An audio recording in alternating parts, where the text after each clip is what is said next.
എല്ലാവർക്കും one clip PSC YouTube ചാനലിലേക്ക് സ്വാഗതം. അപ്പോൾ നമ്മൾ ഇന്ന് എടുക്കാൻ പോകുന്ന ടോപ്പിക് എന്ന് പറയുന്നത് കലാകായികം സാഹിത്യം സംസ്കാരം എന്ന് പറയുന്ന ടോപ്പിക്കാണ്. ഇതിൻ്റെ അകത്ത് പാർട്ട് 1 ആണ് നമ്മൾ ചെയ്യുന്നത്. അപ്പോൾ ഇത് നിങ്ങൾ ഓക്കെ ആണെങ്കിൽ നിങ്ങൾ താഴെ കമൻറ്റ് ബോക്സിൽ നിങ്ങളുടെ അഭിപ്രായം എന്താണെന്നുള്ളതൊന്ന് രേഖപ്പെടുത്തുക. അതിനുശേഷം നമുക്ക് പാർട്ട് 2 നമുക്ക് സ്റ്റാർട്ട് ചെയ്യാം. കഴിഞ്ഞ ദിവസം നമ്മൾ നടത്തിയ 75 ഹോട്ട് ടോപ്പിക്സിൽ ഇല്ലാത്ത കുറച്ച് ടോപ്പിക്സ് ആണ് ഫസ്റ്റ് നമ്മൾ എന്ത് ചെയ്യുന്നത് PYQ സെക്ഷനിൽ ഉൾപ്പെടുത്തി കംപ്ലീറ്റ് ആക്കാൻ പോകുന്നത്. അപ്പോൾ അതിന്റെ ഭാഗമായിട്ടാണ് ഇന്നലെ നമ്മൾ കേരള ഭരണം ഭരണ സംവിധാനം പാർട്ട് 1 കഴിഞ്ഞു. ഇനി അതിന്റെ പാർട്ട് 2 ഒരു വീഡിയോ കൂടി വരും. അത് കഴിഞ്ഞതിന് ശേഷമാണ് ഇന്ന് കലാകായിക സാഹിത്യം സംസ്കാരം പാർട്ട് 1. ഇത് ഓക്കെ ആവുകയാണെങ്കിൽ നമുക്ക് എന്ത് ചെയ്യാം, അടുത്തൊരു പാർട്ട് കൂടി ഇതിന്റെ കംപ്ലീറ്റ് ചെയ്യാം.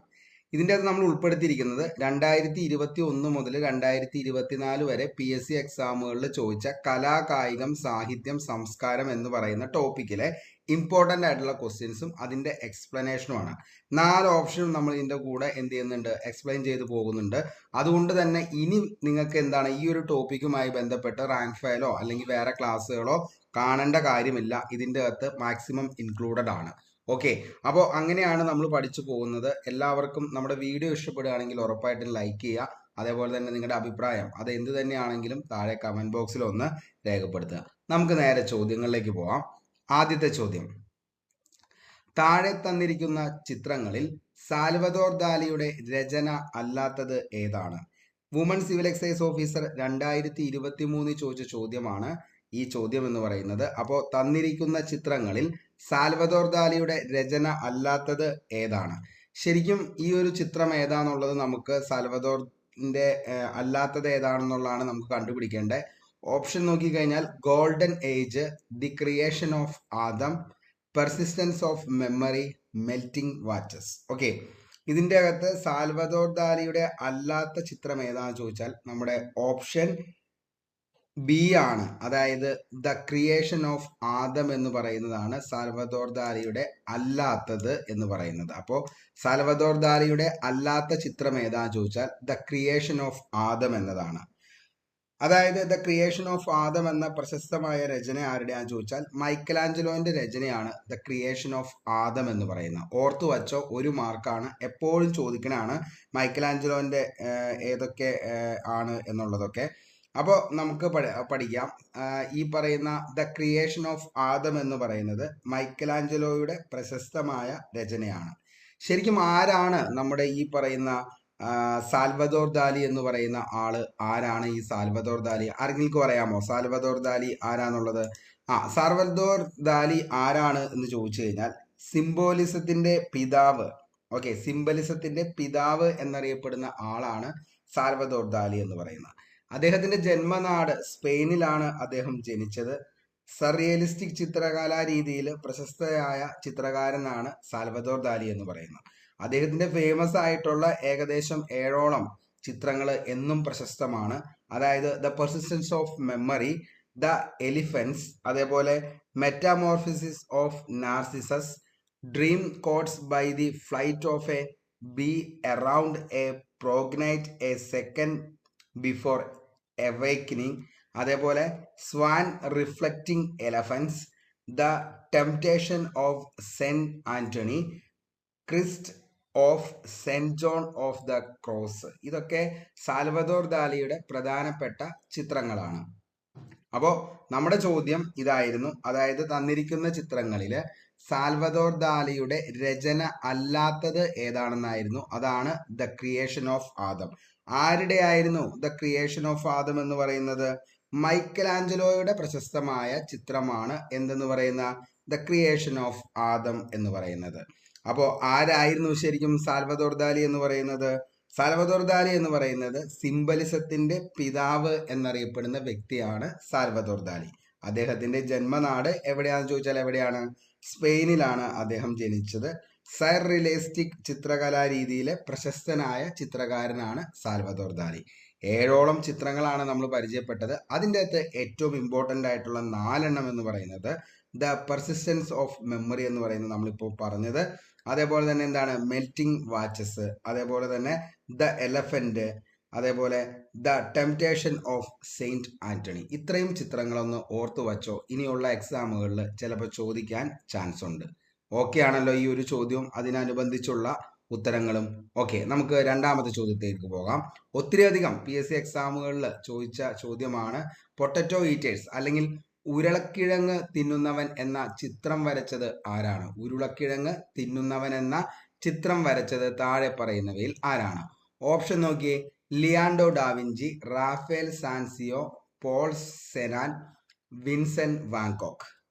ഉരുളക്കിഴങ്ങ് തിന്നുന്നവൻ അല്ലെങ്കിൽ പൊട്ടറ്റോ ഈറ്റേഴ്സ് എന്ന ചിത്രം വരച്ചത് അസിസ്റ്റന്റ് പ്രസന്റ് ഓഫീസർ 2023 ചോദിച്ച ചോദ്യമാണ്. ഇമ്പോർട്ടൻ്റ് ആണ്, എപ്പോഴും PSC എക്സാമുകളിൽ ചോദിക്കാറുണ്ട്. കാരണം എന്നാന്ന് വെച്ച് കഴിഞ്ഞാൽ വിൻസെന്റ് വാൻഗോക്കിന്റെ പ്രധാനപ്പെട്ട ചിത്രങ്ങൾ എന്നും PSCക്ക് അത്രത്തോളം ഇഷ്ടപ്പെട്ടതാണ്. ഓക്കെ, അപ്പോൾ ഉരുളക്കിഴങ്ങ് തിന്നുന്നവൻ എന്ന് പറയുന്ന ചിത്രം അത് വരച്ചത് ആരാന്ന് ചോദിച്ചു കഴിഞ്ഞാൽ ആരാണ്? വിൻസെന്റ് വാൻഗോക്ക്. ഓക്കെ, അപ്പോൾ ഉരുളക്കിഴങ്ങ് തിന്നുന്നവൻ എന്ന ചിത്രം വരച്ചത് താഴെ പറയുന്നതിൽ, അതായത് പൊട്ടറ്റോ ഈറ്റേഴ്സ് എന്ന ചിത്രം വരച്ചത് ആരാണ്? വിൻസെന്റ് വാൻഗോക്ക് ആണ്. ശരിക്കും വിൻസെന്റ് വാൻഗോക്കിനെ കുറിച്ച് പറയുകയാണെങ്കിൽ ആദ്യം തന്നെ നമ്മുടെ മനസ്സിലേക്ക് വരുന്നത് താടിയുള്ള ചിത്രകാരൻ എന്നറിയപ്പെടുന്ന വ്യക്തി താഴെ പറയുന്നവയിൽ ആരാണ് എന്നുള്ള ചോദ്യത്തിന്റെ ഉത്തരമാണ്. കാരണം വിൻസെന്റ് വാൻഗോക്ക് ഏറ്റവും കൂടുതൽ അറിയപ്പെട്ടിരുന്ന ഒരു പേരായിരുന്നു താടിയുള്ള ചിത്രകാരൻ. അദ്ദേഹത്തിന്റെ ജന്മനാട് നെതർലൻഡിലാണ് അദ്ദേഹം ജനിക്കുന്നത്. വാൻഗോക്കിന്റെ പ്രശസ്തമായ പ്രധാന ചിത്രങ്ങൾ എന്ന് പറയുന്നത് സൺഫ്ലവേഴ്സ്, ഐറിസിസ്, അതേപോലെ തന്നെ the star night, the bedroom, almond blossom, cafe terrace at night, wheat field with cross. അതിൻ്റെ അകത്ത് PSC ഏറ്റവും കൂടുതൽ ചോദിച്ച ചോദ്യം എന്ന് പറയുന്നത് ഏത് തന്നെയാണ്? ഉരുളക്കിഴങ്ങ് തിന്നുന്നവൻ അല്ലെങ്കിൽ പൊട്ടറ്റോ ഈറ്റേഴ്സ് എന്നറിയപ്പെടുന്നത് ആരുടെ ചിത്രമാണ് എന്ന ചോദ്യമാണ് ഏറ്റവും കൂടുതൽ PSC ചോദിച്ചത്. അപ്പോൾ നമ്മൾ ഈ ഒരു ചോദ്യത്തിന്റെ എല്ലാ കാര്യങ്ങളും പറഞ്ഞു മനസ്സിലായി എന്ന് കരുതുന്നു. അതായത് ഉരുളക്കിഴങ്ങ് തിന്നുന്നവൻ എന്ന ചിത്രം വരച്ചത് ആരാണ്? വിൻസെന്റ് വാൻഗോക്ക് ആണ്. അദ്ദേഹത്തെ അറിയപ്പെടുന്നത്, ഏറ്റവും ഫേമസ് ആയിട്ട് അദ്ദേഹം അറിയപ്പെടുന്നത് ഏത് പേരിലാ? താടിയുള്ള ചിത്രകാരൻ എന്ന പേരിൽ അറിയപ്പെടുന്ന വ്യക്തിയാണ് വിൻസെന്റ് വാൻഗോക്ക്. അദ്ദേഹം ഏത് നാട്ടിലാണ് ജനിച്ചത്? നെതർലൻഡ്സിലാണ് അദ്ദേഹം ജനിക്കുന്നത്. ഫേമസ് ആയിട്ടുള്ള അദ്ദേഹത്തിന്റെ ചിത്രങ്ങളായിരുന്നു sunflowers, irises, the star night, the bedroom, almond blossom, cafe terrace at night, അതേപോലെ വീറ്റ് ഫീൽഡ് വിത്ത് ക്രോസ്. ഒന്ന് ഓർത്തു വച്ചോ, എപ്പോഴും PSC ചോദിക്കുന്നതാണ്. അതിൻ്റെ കൂടെ നമുക്ക് പ്രശസ്തനായിട്ടുള്ള ഒരു 5 ചിത്രകാരന്മാരുടെ ചിത്രങ്ങളും ഏതൊക്കെയാണെന്നൊന്ന് നോക്കി പോകാം. കാരണം ഇനി ചോദിച്ചു കഴിഞ്ഞാൽ നമുക്ക് ഉറപ്പായിട്ടും അതിൻ്റെ ഉത്തരം കൂടി നമുക്ക് എഴുതേണ്ടതായിട്ട് വരും. ഓക്കെ, അപ്പോൾ നമുക്ക് നോക്കാം. അതായത് ലിയാൻഡോ ഡാവിഞ്ചി, എപ്പോഴും ചോദിക്കുന്നതാണ് ലിയനാർഡോ ഡാവിഞ്ചി എന്ന് പറയുന്നത്. അതായത് ഡാവിഞ്ചിയുടെ ചിത്രങ്ങൾ എന്നും PSC എക്സാമുകളിൽ ഒരു എന്താ പറയുക, എപ്പോഴും വന്ന ഒരു ചോദ്യങ്ങളായിരുന്നു ഈ പറയുന്ന മൊണാലിസ, അതേപോലെ the last supper, lady with an ermine. ഇത് ആരുടെ ചിത്രമാണെന്ന് ചോദിച്ചു കഴിഞ്ഞാൽ ലിയാൻഡോ ഡാവിഞ്ചിയുടെ ചിത്രമാണ്. ഏതൊക്കെ? Mona Lisa, the last supper, lady with an ermine എന്ന് പറയുന്നത്. അപ്പോൾ ഇത് ആരുടെയാണ്? ലിയാൻഡോ ഡാവിഞ്ചിയുടെ ചിത്രമാണ്. അറിയില്ലാത്തവരാണെങ്കിൽ ജസ്റ്റ് ഒന്ന് എഴുതി വച്ചോട്ടോ. അടുത്തത് പോൾ സെസാൻ. പോൾ സെസാന്റെ ചിത്രമാണ് മെൽറ്റിംഗ് സ്നോ. Melting snow. അതേപോലെ തന്നെ the card players, the bathers. ഇതാരുടെയാ? പോൾ സെസാന്റെയാണ്. അടുത്തത് ഫ്രാൻസിസ്കോ ഗോയയുടെ ചിത്രങ്ങളാണ്. The disasters of war, the Saturn devouring his son. ഈ 2 ചിത്രങ്ങളാണ് ആരുടെ? ഫ്രാൻസിസ്കോ ഗോയയുടെ. ഇനി അഗസ്റ്റേ റോഡിന്റെയാണ് the thinker, the thinker, the gates of hell എന്ന് പറയുന്നത്. അപ്പോൾ ദ തിങ്കറും ദ ഗേറ്റ്സ് ഓഫ് ഹെൽ എന്ന് പറയുന്നതും അഗസ്റ്റേ റോഡിന്റെ ചിത്രമാണ്. അതേപോലെ റംബ്രാൻഡ്, അതായത് പോർട്രൈറ്റ് ഓഫ് ജാൻ സിക്സും, Bathsheba at her bath, the anatomy lesson of doctor Nicolaes Tulp. Okay, ഇത്രയാണ് റംബ്രാൻഡിന്റെ ചിത്രങ്ങൾ എന്ന് പറയുന്നത്. അത്ര ഇമ്പോർട്ടൻ്റ് അല്ല, എങ്കിലും ജസ്റ്റ് പറഞ്ഞു എന്ന് മാത്രമേ ഉള്ളൂ. നമുക്ക് ഏറ്റവും ഇമ്പോർട്ടൻ്റ് എന്ന് പറയുന്നത് വിൻസെന്റ് വാൻഗോക്കിന്റെ ചിത്രം തന്നെയാണ്. അതിൽ PSC ഏറ്റവും കൂടുതൽ ചോദിച്ച ചോദ്യമാണ് നമ്മൾ പറഞ്ഞത്. മോസ്റ്റ്ലി റിപ്പീറ്റഡ് ആണ് മക്കളെ, ഉരുളക്കിഴങ്ങ് തിന്നുന്നവൻ അല്ലെങ്കിൽ പൊട്ടറ്റോ ഈറ്റേഴ്സ്. നമുക്ക് മൂന്നാമത്തെ ചോദ്യത്തിലേക്ക് പോകാം. കേരളത്തിലെ ഏറ്റവും വലിയ ചുമർ ചിത്രമായ ഗജേന്ദ്രമോക്ഷം ചിത്രം ചെയ്യപ്പെട്ടിട്ടുള്ളത് എവിടെയാണ്? നമുക്കറിയാം, അതായത് കേരളത്തിലെ ഏറ്റവും വലിയ ചുമർ ചിത്രമായ ഗജേന്ദ്രമോക്ഷം ചിത്രണം ചെയ്യപ്പെട്ടിട്ടുള്ളത് എവിടെയാണ്? ഓപ്ഷൻ നോക്കിയേ.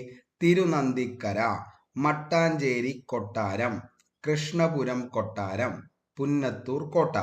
ഓക്കെ, ഓഫീസ് അറ്റൻഡ് 2021 ചോദിച്ച ചോദ്യമാണിത്. കേരളത്തിലെ ഏറ്റവും വലിയ ചുമർ ചിത്രമായ ഗജേന്ദ്രമോക്ഷം ചിത്രം ചെയ്യപ്പെട്ടിട്ടുള്ളത് എവിടെയാണ് എന്നുള്ള ചോദ്യം. എവിടെയാണ്? ഒന്നും നോക്കാതെ തന്നെ നമുക്ക് ഉത്തരത്തിലേക്ക് എത്താം. ഏതാണ്? കൃഷ്ണപുരം കൊട്ടാരത്തിലാണ് ഏത് കേരളത്തിലെ ഏറ്റവും വലിയ ചുമർ ചിത്രമായ ഗജേന്ദ്രമോക്ഷം ചിത്രണം ചെയ്യപ്പെട്ടിട്ടുള്ളത്. കേരളത്തിൽ ഏറ്റവും വലുത് 2021 ചോദിച്ച ചോദ്യമാണ്. പക്ഷെ ഇന്ന് ശരിക്കും അതാണോ കേരളത്തിലെ ഏറ്റവും വലിയ ചിത്രം എന്ന് പറയുന്നത്? അല്ല. നിലവിലെ ഏറ്റവും വലിയ ചുമർ ചിത്രം സ്ഥിതി ചെയ്യുന്നത് national centre for performing arts, അതായത് NCPA വർക്കലയിലാണ് ഇന്ന് എന്താണ് നിലവിൽ കേരളത്തിലെ ഏറ്റവും വലിയ ചുമർ ചിത്രം ഉള്ളത്. അതായത് ഏകദേശം 2000 ചതുരശ്ര അടി വിസ്തീർണമാണ് ഈ ഒരു ചിത്രത്തിനുള്ളത്. കായംകുളം കൃഷ്ണപുരം കൊട്ടാരത്തിലെ ഗജേന്ദ്രമോക്ഷം ചിത്രത്തെക്കാൾ ഏകദേശം 10 മടങ്ങ് വലുപ്പത്തിൽ തയ്യാറാക്കിയിട്ടുള്ള ചിത്രമാണ് ഈ 2000 ചതുരശ്ര അടി വിസ്തീർണത്തിലുള്ള ഈ ഒരു ചിത്രം എന്ന് പറയുന്നത്. ആറന്മുള വാസ്തു വിദ്യാഗുരുകുലം ചുമർ ചിത്ര കലാവിഭാഗം മേധാവിയായിട്ടുള്ള സുരേഷ് മുതുകുളത്തിന്റെ നേതൃത്വത്തിലാണ് ചിത്രരചന നിർവഹിച്ചത്. അപ്പോൾ നിലവിലെ ഏറ്റവും വലിയ ചുമർ ചിത്രം സ്ഥിതി ചെയ്യുന്നത് എവിടെയാണ് എന്ന് ചോദിച്ചു കഴിഞ്ഞാൽ ഏതാണ്? അതായത് നമ്മുടെ national centre for performing arts NCPA വർക്കലയിലുള്ള ചിത്രമാണ് ഇന്ന് നിലവിലെ ഏറ്റവും വലിയ ചുമർ ചിത്രം എന്ന് പറയുന്നത്. ശരിക്കും എന്തായിരുന്നു ഈ കൃഷ്ണപുരം കൊട്ടാരത്തിലെ നമ്മുടെ ഗജേന്ദ്രമോക്ഷത്തിന്റെ അകത്ത് ശരിക്കും എന്ത് ചെയ്തിട്ടുള്ളത്, ചിത്രണത്തിൽ ഉൾപ്പെടുത്തിയിട്ടുള്ളതെന്ന് ചോദിച്ചാൽ മഹാഭാരതത്തിലെ മസ്കണ്ഡം, അതായത് അഷ്ടമസ്കണ്ഡം കഥ ഇതിവൃത്തമാക്കി 154 ചതുരശ്ര വിസ്തീർണമുള്ള ഗജേന്ദ്രമോക്ഷം ചുമർ ചിത്രം എവിടെയാണ്? കായംകുളത്താണ്, കൃഷ്ണപുരം കൊട്ടാരത്തില്. ശരിക്കും കൃഷ്ണപുരം കൊട്ടാരം പണി കഴിപ്പിച്ച തിരുവിതാംകൂർ രാജാവ് ആരാന്ന് ചോദിക്കാറുണ്ട്. ആരാണ്? Anizham Thirunal മാർത്താണ്ഡവർമ്മയാണ്. National cartoon museum സ്ഥിതി ചെയ്യുന്ന എവിടെയാണെന്ന് ചോദിച്ചാൽ അതും എവിടെ തന്നെയാ? കൃഷ്ണപുരത്താണ് നാഷണൽ കാർട്ടൂൺ മ്യൂസിയം സ്ഥിതി ചെയ്യുന്നത്. അപ്പോൾ നമ്മൾ ഈ ചോദ്യത്തിന്റെ എല്ലാ കാര്യങ്ങളും പറഞ്ഞു. കേരളത്തിലെ ഏറ്റവും വലിയ ചുമർ ചിത്രമായ ഗജേന്ദ്രമോക്ഷം ചിത്രം ചെയ്യപ്പെട്ടിട്ടുള്ളത് എവിടെയാണെന്ന് ചോദിച്ചു കഴിഞ്ഞാൽ അത് കൃഷ്ണപുരം കൊട്ടാരത്തിലാണ്. പക്ഷേ നിലവിൽ കേരളത്തിലെ ഏറ്റവും വലിയ ചുമർ ചിത്രം സ്ഥിതി ചെയ്യുന്നത് നമ്മൾ പറഞ്ഞു NCPA national centre for performing arts വർക്കലയിലാണ്. ആ ചിത്രത്തിന് ആരാണ് നേതൃത്വം വഹിച്ചതെന്ന് ചോദിച്ചു കഴിഞ്ഞാൽ ആരാണ്? മേധാവി സുരേഷ് മുതുകുളത്തിന്റെ നേതൃത്വത്തിലാണ്. എവിടത്തെ? ആറന്മുള വാസ്തു വിദ്യാഗുരുകുലം ചുമർ ചിത്ര കലാവിഭാഗം മേധാവിയായിട്ടുള്ള സുരേഷ് മുതുകുളത്തിന്റെ നേതൃത്വത്തിലാണ് ചിത്രരചന നിർവഹിച്ചത്.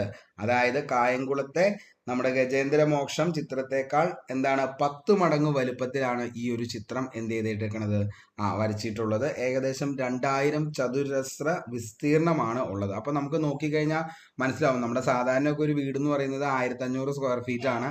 ഇനി കുറച്ചും കൂടെ വലുതായി കഴിഞ്ഞ് കഴിഞ്ഞാലാണ് ഏകദേശം 2000 സ്ക്വയർ ഫീറ്റിലേക്കൊക്കെ പോകുന്നത്. അപ്പോൾ അത്രയും വലിയ ഒരു വീടിന്റെ അത്രയും വലിപ്പത്തിലാണ് ഈ പറയുന്ന NCPA national centre for performing ആർട്സിലെ ഈ ഒരു ചിത്രം വന്നിട്ടുള്ളത്. നിങ്ങൾക്കത് ആലോചിച്ച് കഴിഞ്ഞാൽ മനസ്സിലാവും. ജസ്റ്റ് ഒന്ന് ഇമാജിൻ ചെയ്താൽ ആ ചിത്രത്തിന്റെ വലിപ്പം അത്രത്തോളം വലുതാണ്. വളരെ വ്യക്തമെന്ന് കരുതുന്നു. നമുക്ക് 4ാമത്തെ ചോദ്യത്തിലേക്ക് പോവാം. രാജ രവിവർമ്മയുടെ സൃഷ്ടി അല്ലാത്തത് ഏതാണ്? ശരിക്കും ആധുനിക ഇന്ത്യൻ ചിത്രകലയുടെ സ്ഥാപകൻ എന്നറിയപ്പെടുന്ന വ്യക്തിയാണ് നമ്മുടെ രാജ രവിവർമ്മ. അദ്ദേഹത്തിന്റെ ചിത്രം അറിയില്ലാത്തവർ ആരും തന്നെ ഇല്ല. അപ്പോൾ രാജ രവിവർമ്മയുടെ സൃഷ്ടി അല്ലാത്തത് ഏതാണെന്നാട്ടോ. അപ്പൊ നമ്മൾ നോക്കിയേ, ഓപ്ഷൻ നോക്കിയേ. വീണമീട്ടുന്ന സ്ത്രീ, ഹംസവും ദമയന്തിയും, ഉമ്മയുടെ തപസ്യ, ഉമ്മയുടെ തപസ്യ എന്നാണ് കേട്ടോ. ഇത് മാറിപ്പോയി, നമ്മൾ ടൈപ്പ് ചെയ്തപ്പോൾ മിസ്റ്റേക്ക് ആണ് കേട്ടോ. ഉമയുടെ തപസ്യ, വിശ്വാമിത്രനും മേനകയും. ഇത്രയാണ് ഓപ്ഷൻ. രാജാ രവിവർമ്മയുടെ സൃഷ്ടി അല്ലാത്തത്. വില്ലേജ് ഫീൽഡ് അസിസ്റ്റന്റ് മെയിൻസിന് 2023 ചോദിച്ച ചോദ്യമാണ് കേട്ടോ ഇത്. അപ്പോൾ അത്രത്തോളം ഇമ്പോർട്ടൻ്റ് ആണ്, ലേറ്റസ്റ്റ് ആയിട്ട് ചോദിച്ച ചോദ്യമാണ്. ഓക്കെ, അപ്പോൾ ഏതാണ്? ഉമയുടെ തപസ്യ. ശരിക്കും ഈ സ്പെല്ലിംഗ് മിസ്റ്റേക്ക് ആയത് തന്നെ നന്നായി. കാരണം ഉമയുടെ തപസ്യയാണ് എന്ത് രാജാ രവിവർമ്മയുടെ സൃഷ്ടി അല്ലാത്തത്. ഇതിൻ്റെ അകത്ത് നമുക്കറിയാം വീണമീട്ടുന്ന സ്ത്രീ നമ്മൾ കണ്ടിട്ടുണ്ട്. ഹംസവും ദമയന്തിയും നമ്മൾ ഏതൊരു പുതിയൊരു എന്താ പറയുക ഒരു വീട്ടിലേക്ക് ഹൗസ് വാമിങ്ങിന് ചെന്ന ഏറ്റവും കൂടുതൽ കാണുന്നതാണ് ഹംസവും ദമയന്തിയുടെയും ചിത്രം. അതേപോലെ വിശ്വാമിത്രനും മേനകയും, ഇതൊക്കെ ആരുടെയാണ്? രാജാ രവിവർമ്മയുടെയാണ്. ഉമയുടെ തപസ്യയാണ് അല്ലാത്തത്. ഓക്കെ, ആധുനിക ഇന്ത്യൻ ചിത്രകലയുടെ സ്ഥാപകൻ എന്നറിയപ്പെടുന്ന വ്യക്തിയാണ് ആരെന്ന് പറയുന്നത് രാജാ രവിവർമ്മ. രാജാ രവിവർമ്മയുടെ വിശേഷണങ്ങളാണ് ചിത്രമെഴുത്ത് കോയിത്തമ്പുരാൻ. അതേപോലെ തന്നെ ഏറ്റവും കൂടുതൽ PSC ചോദിച്ചൊരു ചോദ്യമാണ് ചിത്രകാരന്മാർക്കിടയിലെ രാജകുമാരൻ, രാജകുമാരന്മാർക്കിടയിലെ ചിത്രകാരൻ. എപ്പോഴും PSC ചോദിച്ച ചോദ്യമാണ്. അതായത് ചിത്രമെഴുത്ത് കോയിത്തമ്പുരാൻ എന്ന വിശേഷണം ആരിൽ നിക്ഷിപ്തമാണ്? രാജാ രവിവർമ്മയിൽ നിക്ഷിപ്തമാണ്. അതേപോലെ തന്നെ ചിത്രകാരന്മാർക്കിടയിലെ രാജകുമാരൻ, രാജകുമാരന്മാർക്കിടയിലെ ചിത്രകാരൻ എന്നീ വിശേഷണങ്ങളും ആരിൽ നിക്ഷിപ്തമാണ് എന്ന് ചോദിച്ചാൽ രാജാ രവിവർമ്മയിലാണ്. ഉമയുടെ തപസ്യ എന്നത് ആരുടെയാണെന്ന് ചോദിച്ചു കഴിഞ്ഞാൽ 2017 LDC എറണാകുളം ജില്ല എഴുതിയേക്കുന്ന ആളുകളാണെങ്കിൽ അവരെ അന്ന് ഏറ്റവും കൂടുതൽ എന്താണ് അത്രത്തോളം പ്രതിസന്ധിയിലേക്ക് കൊണ്ടുപോയ ഒരു ചോദ്യമായിരുന്നു ഗ്രാമീണ ചെണ്ടക്കാരൻ എന്ന ചിത്രം വരച്ചത് ആരാന്നുള്ളത്. അദ്ദേഹത്തിന്റെ ചിത്രമാണ് ഉമയുടെ തപസ്യ എന്ന് പറയുന്ന ചിത്രം. അതായത് നന്ദലാൽ ബോസ് ആണ് ഉമയുടെ തപസ്യ എന്ന് പറയുന്ന ചിത്രത്തിന്റെ കർത്താവ് എന്ന് പറയുന്നത്. ഈ ചിത്രം വരച്ച ശില്പി ആരാന്ന് ചോദിച്ചു കഴിഞ്ഞാൽ അതാണ് ആയിരുന്നു ചിത്രകാരൻ എന്ന് പറയുന്നത് ആരാണ്? നന്ദലാൽ ബോസ്. ഉമയുടെ തപസ്യ നന്ദലാൽ ബോസ്. മുല്ലപ്പൂ ചൂടിയ മലയാളി പെൺകൊടി, മൈസൂർ ഗദ്ദ, നളമയന്തി, അതേപോലെ സേതുബന്ധനം, ദാരിദ്ര്യം, തമിഴ് മഹിളയുടെ സംഗീതാലാപനം, അതേപോലെ ജിപ്സികൾ, രാധാമാധവം, മലബാർ സുന്ദരി, സീതാ സ്വയംവരം, അർജുനനും സുഭദ്രയും, ഹംസ ദമയന്തി, സീതാപ്രവേശം, സീതാപഹരണം, സരസ്വതി, ശ്രീരാമ പട്ടാഭിഷേകം, കാദംബരി, സ്നാനം കഴിഞ്ഞ സ്ത്രീ, നർത്തകി, വിദ്യാർത്ഥി, ലക്ഷ്മി, ഇന്ത്യയിലെ സംഗീതജ്ഞർ, ഉദയപൂർ കൊട്ടാരം, അതേപോലെ ദർഭമുന കൊണ്ട ശകുന്തള. നമുക്ക് എല്ലാവരും ഏറ്റവും കൂടുതൽ ഹംസദമയന്തിയും അതേപോലെ തന്നെ എന്താണ് ദർഭമുന കൊണ്ട ശകുന്തള, ഭടൻ, ശ്രീകൃഷ്ണനും യശോദയും. ഇത്രയാണ് രാജാ രവിവർമ്മയുടെ ഏറ്റവും ഇമ്പോർട്ടൻ്റ് ആയിട്ടുള്ള ചിത്രങ്ങൾ എന്നറിയപ്പെടുന്നത്. അപ്പോൾ ഈ ഒരു ചോദ്യം വളരെ വ്യക്തമായെന്ന് കരുതുന്നു. കാരണം നമ്മൾ ഇതിൻ്റെ എക്സ്പ്ലനേഷൻ കൂടി പറഞ്ഞു പോകുന്നത് എന്തിനാണെന്ന് വെച്ചാൽ ഇനി നിങ്ങൾ ഈ ഒരു ടോപ്പിക്കിലേക്ക് വെറുതെ എന്ത് ചെയ്യേണ്ട, വലിച്ചുവാരി പഠിക്കാനായിട്ടുള്ള ലെവലിലേക്ക് പോകണ്ട. ഉള്ളത് ഫുൾ തീർത്താണ് നമ്മൾ പോകുന്നത്. ഇതിൻ്റെ ഒരു സെക്കൻഡ് പാർട്ട് കൂടി നമ്മൾ വരും. അതിൻ്റെ അകത്തുകൂടി നിങ്ങളത് കംപ്ലീറ്റ് ചെയ്ത ശേഷം പോവുകയാണെങ്കിൽ പിന്നെ നിങ്ങൾക്ക് കൂടുതലായിട്ടൊന്നും ഇതിനകത്ത് പഠിക്കാനില്ല. സെറ്റാണ്. ഓക്കെ. അപ്പോൾ എന്താണ് നമ്മൾ ഇതിൻ്റെ അകത്ത് പറഞ്ഞത്? രാജാ രവിവർമ്മയുടെ സൃഷ്ടി അല്ലാത്തത്. അപ്പോൾ ഏതാണ്? ഉമയുടെ തപസ്യ. ഉമയുടെ തപസ്യ ആണോ? സോറി, ഉമയാണ് ഉമയുടെ തപസ്യ. ഉമയുടെ തപസ്യ ആരുടെ ആയിരുന്നു? നന്ദലാൽ ബോസിന്റെ ചിത്രമാണ് ഉമയുടെ തപസ്യ എന്ന് പറയുന്നത്. ഇനി നമ്മൾ രാജാ രവിവർമ്മയുടെ കാര്യങ്ങൾ ഒരു 3 വിശേഷണങ്ങൾ പറഞ്ഞു. ചിത്രമെഴുത്തു കോയിത്തമ്പുരാൻ, ചിത്രകാരന്മാർക്കിടയിലെ രാജകുമാരൻ, രാജകുമാരന്മാർക്കിടയിലെ ചിത്രകാരൻ. ആധുനിക ഇന്ത്യൻ ചിത്രകലയുടെ സ്ഥാപകൻ എന്നറിയപ്പെടുന്നതും ആര് തന്നെയാ? നമ്മുടെ രാജാ രവിവർമ്മ തന്നെയാണ്. അദ്ദേഹത്തിന്റെ ഏറ്റവും ഫേമസ് ആയിട്ടുള്ളതാണ് ഹംസ ദമയന്തി, അർജുനനും സുഭദ്രയും, ലക്ഷ്മി, ദർഭമുന കൊണ്ട ശകുന്തള. ഇത്രയെങ്കിലും ഈ 4 എണ്ണമെങ്കിലും എന്ത് ചെയ്യുക? ഉറപ്പായിട്ടും എന്ത് ചെയ്യുക? പഠിച്ചു വയ്ക്കുക. ഓക്കെ, നമുക്ക് അടുത്തൊരു ചോദ്യത്തിലേക്ക് പോവാം. അടുത്തൊരു ചോദ്യം എന്താണ്? സതി എന്ന ശ്രദ്ധേയമായ ചിത്രം താഴെ പറയുന്നവയിൽ ആരുമായി ബന്ധപ്പെട്ടിരിക്കുന്നു? സതി എന്ന ശ്രദ്ധേയമായ ചിത്രം താഴെ പറയുന്നവരിൽ ആരുമായി ബന്ധപ്പെട്ടിരിക്കുന്നു? അതായത് നമ്മുടെ ഈ പറയുന്ന ക്വസ്റ്റ്യനിലൊക്കെ എന്തെങ്കിലും മിസ്റ്റേക്ക് വരികയാണെങ്കിൽ മക്കളെ ഞാനാണ് ഇത് ടൈപ്പ് ചെയ്യുന്നത്. അപ്പോൾ അതിൻ്റെ അകത്ത് ചില സമയങ്ങളിൽ ഇത് ടൈപ്പ് ചെയ്യുമ്പോൾ അത് വരത്തില്ല. അപ്പോൾ അതുകൊണ്ടാണ് അങ്ങനെ വരുന്നത്. കാരണം വേർഡിൽ നിന്ന് ഇങ്ങോട്ടേക്ക് വരുമ്പോൾ ചിലപ്പോൾ അത് കറക്റ്റ് ആവും, ചിലപ്പോൾ അത് മാറിപ്പോവും. അപ്പോൾ എല്ലാവരും ഒന്ന് ക്ഷമിക്കുക. ഓക്കെ, പക്ഷെ ഞാൻ പറയുന്നത് കറക്റ്റ് ആയിരിക്കും. ഓക്കെ, അപ്പോൾ സതി എന്ന ശ്രദ്ധേയമായ ചിത്രം താഴെ പറയുന്നവരിൽ ആരുമായി ബന്ധപ്പെട്ടിരിക്കുന്നു? Khadi board LDC prelim stage second എഴുതിയ ഉദ്യോഗാർത്ഥികളാണെങ്കിൽ നിങ്ങൾക്ക് വളരെ വ്യക്തമായിട്ട് ഇത് മനസ്സിലാവും. സതി എന്ന ശ്രദ്ധേയമായ ചിത്രം താഴെ പറയുന്നവയിൽ ആരുമായി ബന്ധപ്പെട്ടിരിക്കുന്നു? ഓപ്ഷൻ നോക്കിയേ. അപനേന്ദ്രനാഥ ടാഗോർ, അപനീന്ദ്രനാഥ ടാഗോർ എന്നാണ് കേട്ടോ, അപനേന്ദ്ര അല്ല, അപനീന്ദ്രനാഥ ടാഗോർ, രാജാ രവിവർമ്മ, നന്ദലാൽ ബോസ്, അമൃത ഷെർഗിൽ. അമൃത ഷെർഗിൽ. ഓക്കെ, അപ്പോൾ ഇങ്ങനെയാണ് നിലവിൽ വരുന്നത്. അപ്പോൾ എന്താണ് നമുക്കൊന്നുകൂടി പറയാം. അതായത് സതി എന്ന ശ്രദ്ധേയമായ ചിത്രം താഴെ പറയുന്നവയിൽ ആരുമായി ബന്ധപ്പെട്ടിരിക്കുന്നു എന്ന് ചോദിച്ചു കഴിഞ്ഞാൽ ആരുമായി ബന്ധപ്പെട്ടിരിക്കുന്നു? സതി. ഒത്തിരി അവിടെ PSC ചോദിച്ച ചോദ്യമാണ്. അപ്പോ എന്താണ് സതി എന്ന ശ്രദ്ധേയമായ ചിത്രം താഴെ പറയുന്നവയിൽ ആരുമായി ബന്ധപ്പെട്ടിരിക്കുന്നു എന്ന് ചോദിച്ചു കഴിഞ്ഞാൽ ആരുമായാണ് ബന്ധപ്പെട്ടിരിക്കുന്നത്? നന്ദലാൽ ബോസുമായിട്ടാണ് ബന്ധപ്പെട്ടിരിക്കുന്നത്. ഓക്കെ, നന്ദലാൽ ബോസ്. ഓക്കെ, അപ്പോ ആരുമായി ബന്ധപ്പെട്ട ചിത്രമാണ് ഈ പറയുന്ന സതി എന്ന് പറയുന്നത്? നന്ദലാൽ ബോസ്. നന്ദലാൽ ബോസിന്റെ ചിത്രം നമ്മൾ കുറച്ചു മുമ്പ് പറഞ്ഞായിരുന്നു. ഗ്രാമീണ ചെണ്ടക്കാരൻ എന്ന് പറയുന്ന ചിത്രം വരച്ചത് ആരാണ്? പിന്നീട് അത് PSC വില്ലേജ് ഡ്രമ്മർ എന്ന പേരിൽ പറഞ്ഞു. അപ്പോഴും ഉദ്യോഗാർത്ഥികൾക്ക് വളരെയധികം കൺഫ്യൂഷനിലേക്കൊക്കെ കൊണ്ടുപോയതാണ്. അപ്പോൾ പഠിച്ചു വച്ചോ നന്ദലാൽ ബോസിന്റെ ചിത്രങ്ങൾ. നന്ദലാൽ ബോസിന്റെ ചിത്രങ്ങളിൽ ഇന്ത്യൻ മിത്തുകളും അതേപോലെ തന്നെ സ്ത്രീകൾ, ഗ്രാമീണ ജീവിതം എന്നിവയെക്കുറിച്ചാണ് മെയിനായിട്ട് അദ്ദേഹം പ്രതിപാദിക്കുന്നത്. ഏറ്റവും കൂടിയ ലേലത്തുകയ്ക്ക് വിറ്റുപോയ ഇന്ത്യൻ പെയിന്റിംഗ് എന്നറിയപ്പെടുന്നത് ദ സ്റ്റോറി ടെല്ലർ ആണ്. പെയിന്റിംഗ് വരച്ചത് അമൃത ഷെർഗിൽ. ഈ കഴിഞ്ഞ ദിവസം നമ്മൾ കറണ്ട് അഫയേഴ്സ് ആയിട്ട് പഠിക്കേണ്ട ഒരു സംഭവമായിരുന്നു, അതുകൊണ്ടാണ് ഞാൻ ജസ്റ്റ് പറഞ്ഞത്. അബനീന്ദ്രനാഥ ടാഗോർ, അതായത് പ്രശസ്തമായ ചിത്രകാരന്മാരും അവരുടെ ചിത്രങ്ങളും എന്നും PSC ചോദിക്കാറുണ്ട്. അപ്പോൾ ഈ ഒരു പാർട്ടിൽ നിന്ന് ഇതാണ് നമുക്ക് ചോദിക്കാനായിട്ടുള്ളൂ. അപ്പോൾ victory of Buddha, Ganesh Janani, Abhisarika, journey's end, Bharat Mata, the passing of Shah Jahan, ഇതൊക്കെ അബനീന്ദ്രനാഥ ടാഗോറിന്റെ രചനകൾ അല്ലെങ്കിൽ ചിത്രങ്ങളാണ്. Victory of Buddha, Ganesh Janani, Abhisarika, journey's end, അതേപോലെ Bharat Mata, the passing of Shah Jahan. ആരുടെയാ? അബനീന്ദ്രനാഥ ടാഗോറിന്റെയാണ്. ഓക്കെ, നന്ദലാൽ ബോസിന്റെ ചിത്രങ്ങൾ അത് ഏറ്റവും കൂടുതൽ PSC ചോദിച്ചേക്കണമെന്ന് പറയുന്നത് എന്താണ്? ഉമയുടെ Tapasya, Pranamam, village huts, Darjeeling and fog, അതേപോലെ തന്നെ ഗ്രാമീണ ചെണ്ടക്കാരൻ, Shiva Parvati, spring, Annapurna, Gandhi in balcony, Gandhi march എന്നിവയൊക്കെയാണ് ആരുടെ? നന്ദലാൽ ബോസിന്റെ പ്രധാനപ്പെട്ട ചിത്രങ്ങൾ എന്ന് പറയുന്നത്. അപ്പോൾ ഒന്നുകൂടി പറയാം. ഉമയുടെ തപസ്യ നമ്മൾ കുറച്ചു മുമ്പ് പറഞ്ഞ ഉമയുടെ Tapasya, Pranamam, village huts, Darjeeling and fog, Shivaparvati, spring, Annapurna, Gandhari in balcony, Gandhi March.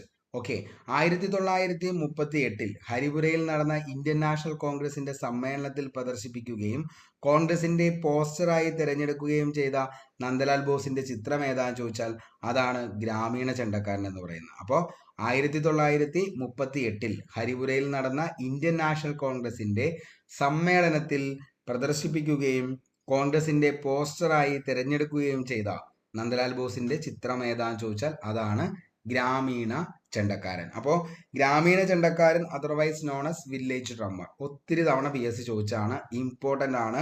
പുതിയ ഉദ്യോഗാർത്ഥികളാണെങ്കിൽ ഇപ്പൊ തന്നെ നിങ്ങൾ എഴുതി വച്ചോ, അത്രത്തോളം ഇമ്പോർട്ടൻ്റ് ആയിട്ടുള്ള ചോദ്യമാണ് ഗ്രാമീണ ചെണ്ടക്കാരൻ അല്ലെങ്കിൽ എന്താണ് ഈ പറയുന്ന വില്ലേജ് ഡ്രമ്മർ.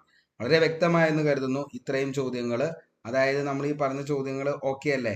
സതി എന്ന് പറയുന്ന ചിത്രം വരച്ചത് സതി എന്നാൽ ചിത്രം വരച്ചത് ആരാണ്? നന്ദലാൽ ബോസിന്റെ ചിത്രമാണ് സതി എന്ന് പറയുന്നത്.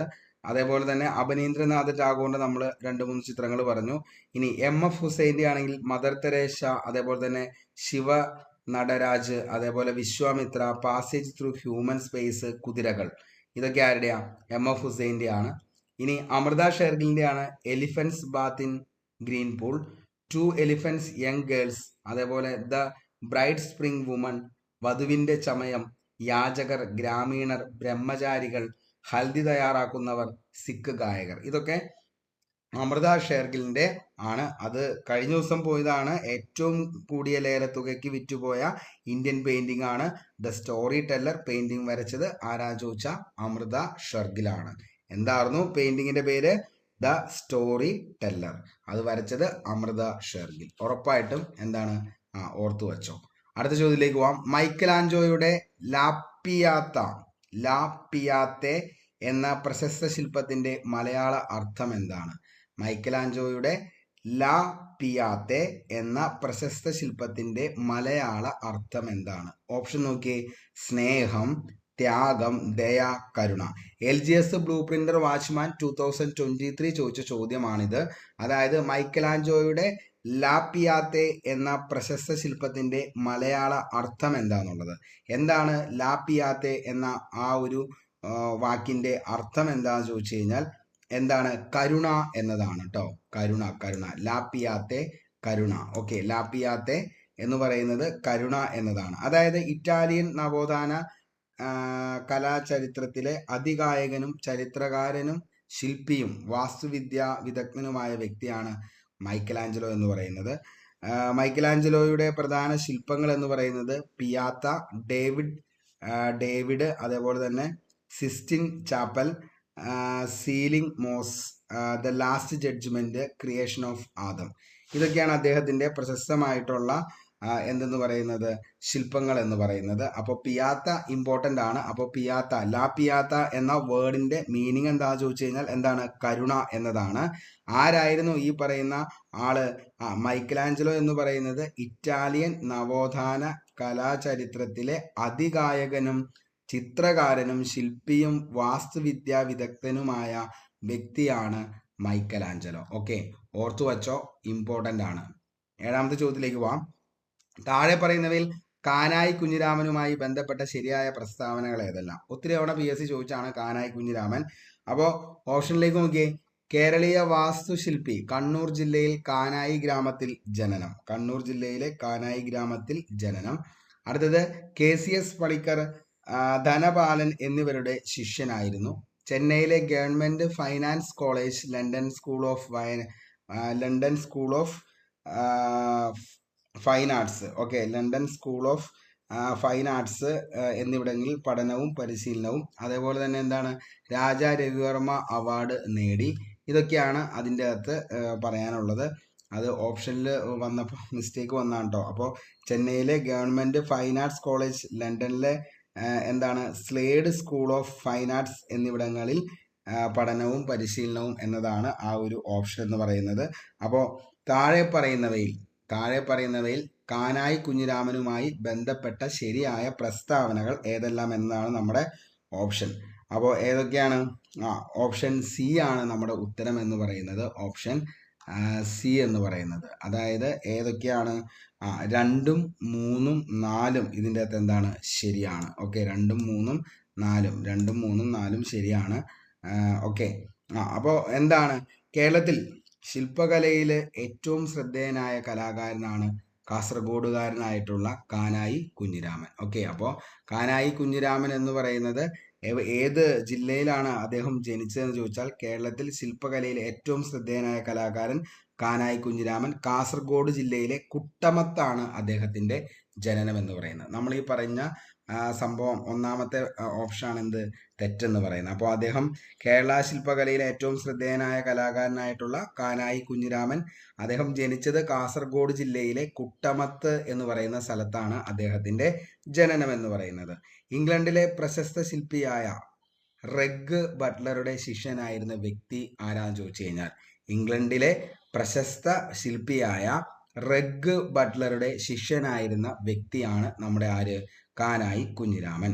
കേരള സർക്കാരിന്റെ പ്രധാന അവാർഡുകൾക്ക് ശില്പം രൂപകൽപ്പന ചെയ്യുന്ന ശില്പി ആരാന്ന് ചോദിച്ചാൽ കാനായി കുഞ്ഞിരാമനാണ്. അപ്പോൾ കേരള സർക്കാരിന്റെ പ്രധാന അവാർഡുകളുടെ ശില്പം രൂപകൽപ്പന ചെയ്യുന്ന വ്യക്തി ആരാന്ന് ചോദിച്ചാൽ കാനായി കുഞ്ഞിരാമനാണ്.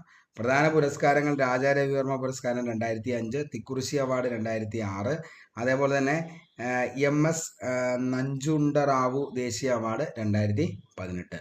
കാനായി കുഞ്ഞിരാമന്റെ പ്രശസ്ത ശില്പങ്ങൾ ഏതൊക്കെയാണെന്ന് ചോദിച്ചു കഴിഞ്ഞാൽ മലമ്പുഴ ഉദ്യാനത്തിലെ യക്ഷി, അതേപോലെ നന്ദി, മൂക്കോല പെരുമാൾ കൊച്ചിയിലെ, മുതല, പട്ടംതാണുപിള്ളയുടെ പ്രതിമ, വേളിക്കടപ്പുറത്തെ ശംഖ്, ശംഖുമുഖം കടപ്പുറത്തെ ജലകന്യക, വീണപൂവിന്റെ ശില്പം, അമ്മയും കുഞ്ഞും പയ്യാമ്പലം കണ്ണൂര്. അപ്പോൾ ഇത്രയാണ് കാനായി കുഞ്ഞിരാമന്റെ പ്രശസ്തമായിട്ടുള്ള ശില്പങ്ങൾ എന്ന് പറയുന്നത്. നമ്മൾ പറഞ്ഞ കാര്യങ്ങൾ, അതായത് എക്സ്ട്രാ പോയിന്റ്സ് ബാക്കിയുള്ളത് ഒന്നുകൂടി പറയാം. അതായത് കേരളത്തിൽ ശില്പകലയിൽ ഏറ്റവും ശ്രദ്ധേയനായ കലാകാരനായിരുന്നു കാനായി കുഞ്ഞിരാമൻ. അദ്ദേഹം എവിടെയാ ജനിച്ചത്? കാസർഗോഡ് ജില്ലയിലെ കുട്ടമത്തായിരുന്നു ജനനം എന്ന് പറയുന്നത്. ഇംഗ്ലണ്ടിലെ പ്രശസ്ത ശില്പിയായ റെഗ് ബട്ട്ലറുടെ ശിഷ്യനായിരുന്ന വ്യക്തിയായിരുന്നു ആരെന്ന് പറയുന്നത്? കാനായി കുഞ്ഞിരാമൻ. കേരള സർക്കാരിന്റെ പ്രധാന അവാർഡുകൾ എല്ലാം തന്നെ രൂപകൽപ്പന ചെയ്യുന്ന ശില്പിയാണ് കാനായി കുഞ്ഞിരാമൻ.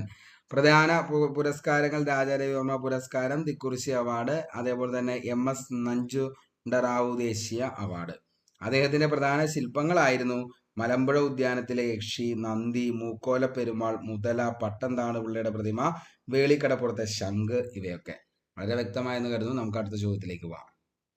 അടുത്ത ചോദ്യം, കേരള സർക്കാരിന്റെ 2020 സ്വാതി പുരസ്കാരം നേടിയത് താഴെ പറയുന്നവയിൽ ആരാണ്?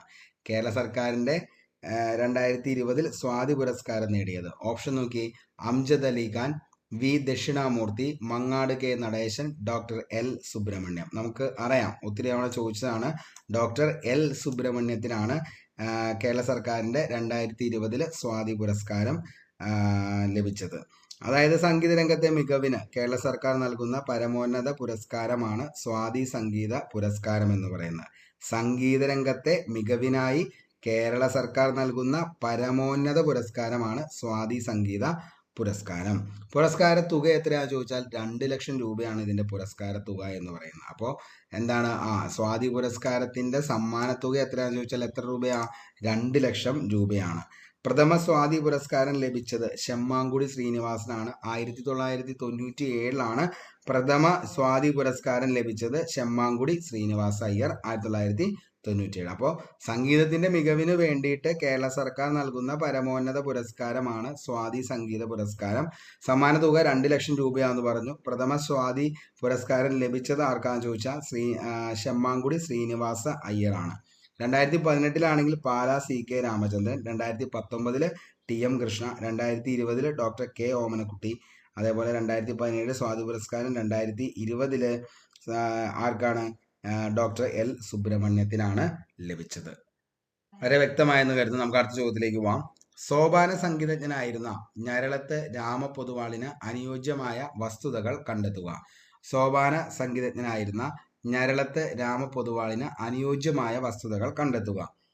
സോപാനം എന്ന ആത്മകഥ രചിച്ചു. ചെമ്പൈ വൈദ്യനാഥ ഭാഗവതർ അദ്ദേഹത്തിന്റെ ഗുരുവായിരുന്നില്ല. ജനഹിത സോപാനം എന്ന ജനകീയ രൂപം ആവിഷ്കരിച്ചു. ഓപ്ഷൻ നോക്കിക്കഴിഞ്ഞാൽ 1, 2, 2, 3, 1, 3 മാത്രം ഇവയല്ല. ഏതാണ് ഇതിൻ്റെ അകത്ത് ശരിയായിട്ടുള്ളത് എന്നുള്ളത് കണ്ടെത്തുക. ഓക്കെ, അതായത് സോപാനം നമുക്കറിയാം. കേരളത്തിലെ സോപാന സംഗീതത്തിന്റെ കുലപതിയായി ഞരളത്ത് രാമപൊതുവാളിനെ വിലയിരുത്തപ്പെടുന്നു. അപ്പോൾ കേരളത്തിലെ സോപാന സംഗീതത്തിന്റെ കുലപതി എന്നറിയപ്പെടുന്ന വ്യക്തി തന്നെയാണ് ആരെന്ന് പറയുന്നത്? ഞരളത്ത് രാമപൊതുവാൾ.